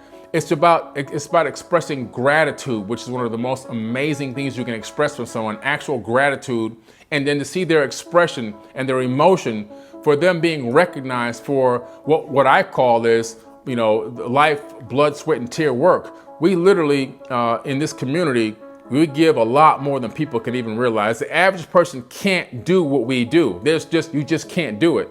And it's because we've dedicated a lifetime to this information, to this knowledge, to this teaching, to whatever it is that people are doing out there. And a lot of the times invested more than our life savings into it. And so people deserve, in my opinion, to be awarded for what they've been doing because they've been helping to change lives, creating a better future on this planet, altering future realities in the third dimension. And that's what's been going on. And that's why I created the Forbidden Conscious Awards. Different psychological developments in our understanding of man and woman, right? And not only that, the spiritual developments that we have an innate understanding of who we are. That's what allows human beings to grow. We understand our soul. We know who our spirit is. We know what our purpose is. We know what our design is. And the more depth that we can ask the questions to go inside of self to understand our own cycles, patterns, rhythms, habits, now we start to develop ourselves from a unique and powerful place versus, I'm so worried about the world. Don't worry about the world. All you have to do is focusing on developing yourself. So regardless of what the world is doing, your world inside is not bad, right? So as long as I have a good inner world view, the outer world view doesn't matter. If you take a man and you walk him into a room of 1,000 mirrors, right? And imagine each mirror, he sees a different side of himself, a different personality or reflection. And each one of those reflections as he look in the mirror represents a different emotion, a different experience, right? That split, his personalities all up. Every time we go through these experiences, we get split up, right? When you go in there, we're making a decision from one of those personalities, right? Maybe this is your business side. Maybe this is a part of your side that's confident. Maybe this is a part of yourself that's cocky. Maybe this is part of yourself that's humble. Maybe this is the egotistical. Maybe this is the researcher. Every experience that we have is splitting us into these different individuals. Right now, the one that we give the most power to, the one that we spend the most time with, that's the one that grows. That is the one that becomes the most powerful. And we usually internalize that self and it makes a decision for the rest of us. Right? So inside of us, we have the ability to develop ourselves, but we have to constantly think about our experiences, constantly think about our emotions so that we can know ourselves, right? So that we can self-identify and observe the part of us that is making the decisions for our life. And therefore, we can reconfigure that part of that self to say, wait a minute, I don't want you making a decision. I want my thinking mind because my emotional mind right now is doing it. And when you start to develop these tactics and these techniques to where you're going deep inside yourself, you're working on your shadow self, you're working on your light self, now you have the ability to be truly a master of the universe, that universe within yourself, right? And when you master self, right, then you can master everything else. From a physics level, from an astronomy level, to me, there's no difference between the cell and a planet. These are just microorganisms of the macro. Right? And so when we understand one thing very well, right? When we understand that 1,000%, we understand everything because everything is connected. So understanding ourself is the understanding of everything. And I truly believe that. This is Billy Carson, AKA Forbidden Knowledge. I want to see you on the highest level tour. It's going to be amazing. Make sure you go to 19keys.com/tour. And I just got done filming an amazing high-level conversation podcast with 19 Keys coming up very soon.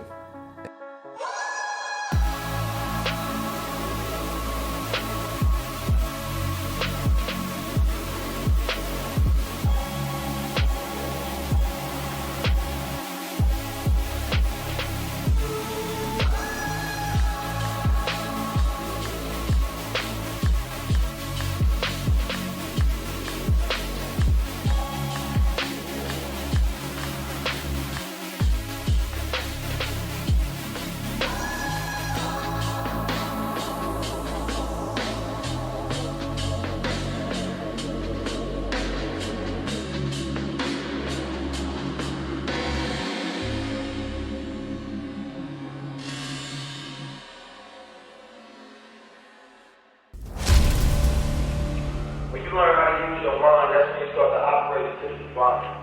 You start to tap into your God power. That's when you operate and learning how to take your thoughts and form them in reality. That's when you pull things from the darkness and you bring it into light into reality. And that's when you have the power to change the world and you can bring wealth to generations into your family. There's power that's going on, why don't you go grab it? There's crowns out there, why don't you put you on? There's a lot of fear in front of you, why don't you knock it down and slap the devil and tell him it's your time? What we waiting for? I'm ready to go to the highest level. If you're ready to come rock with us, if you're ready to build with us, because we're not waiting on nobody. Once we get on the mission, we in motion and we devote it to give liberation to our people. Our freedom ain't talking about the identity that's connected to the evils that the agenda gives you. No, we're talking about actually knowing that you God and standing tall and speaking the truth, the power against all odds. They look at me and say, how's you a black man? How you walk, how you talk, how you dress, how you move, how you move. Why you know yourself so much? Why you so damn cool? Why you got confidence? Because I decided that I would never live at the lowest level. That's the sun. I decided I would be a God. Every single day I got windows and I got trained. They don't like when we talk. They don't like when we grow. They don't like when we talk well. They don't like when we talk power. They don't like when we know ourselves. They don't like when we spread the truth. They don't like when we make more leaders. They don't like when we take it from the lowest level to the highest level. That's what we owe. Ha! Ha! Ha! Ha! Ha! Ha! Ha! Ha! Ha! Ha!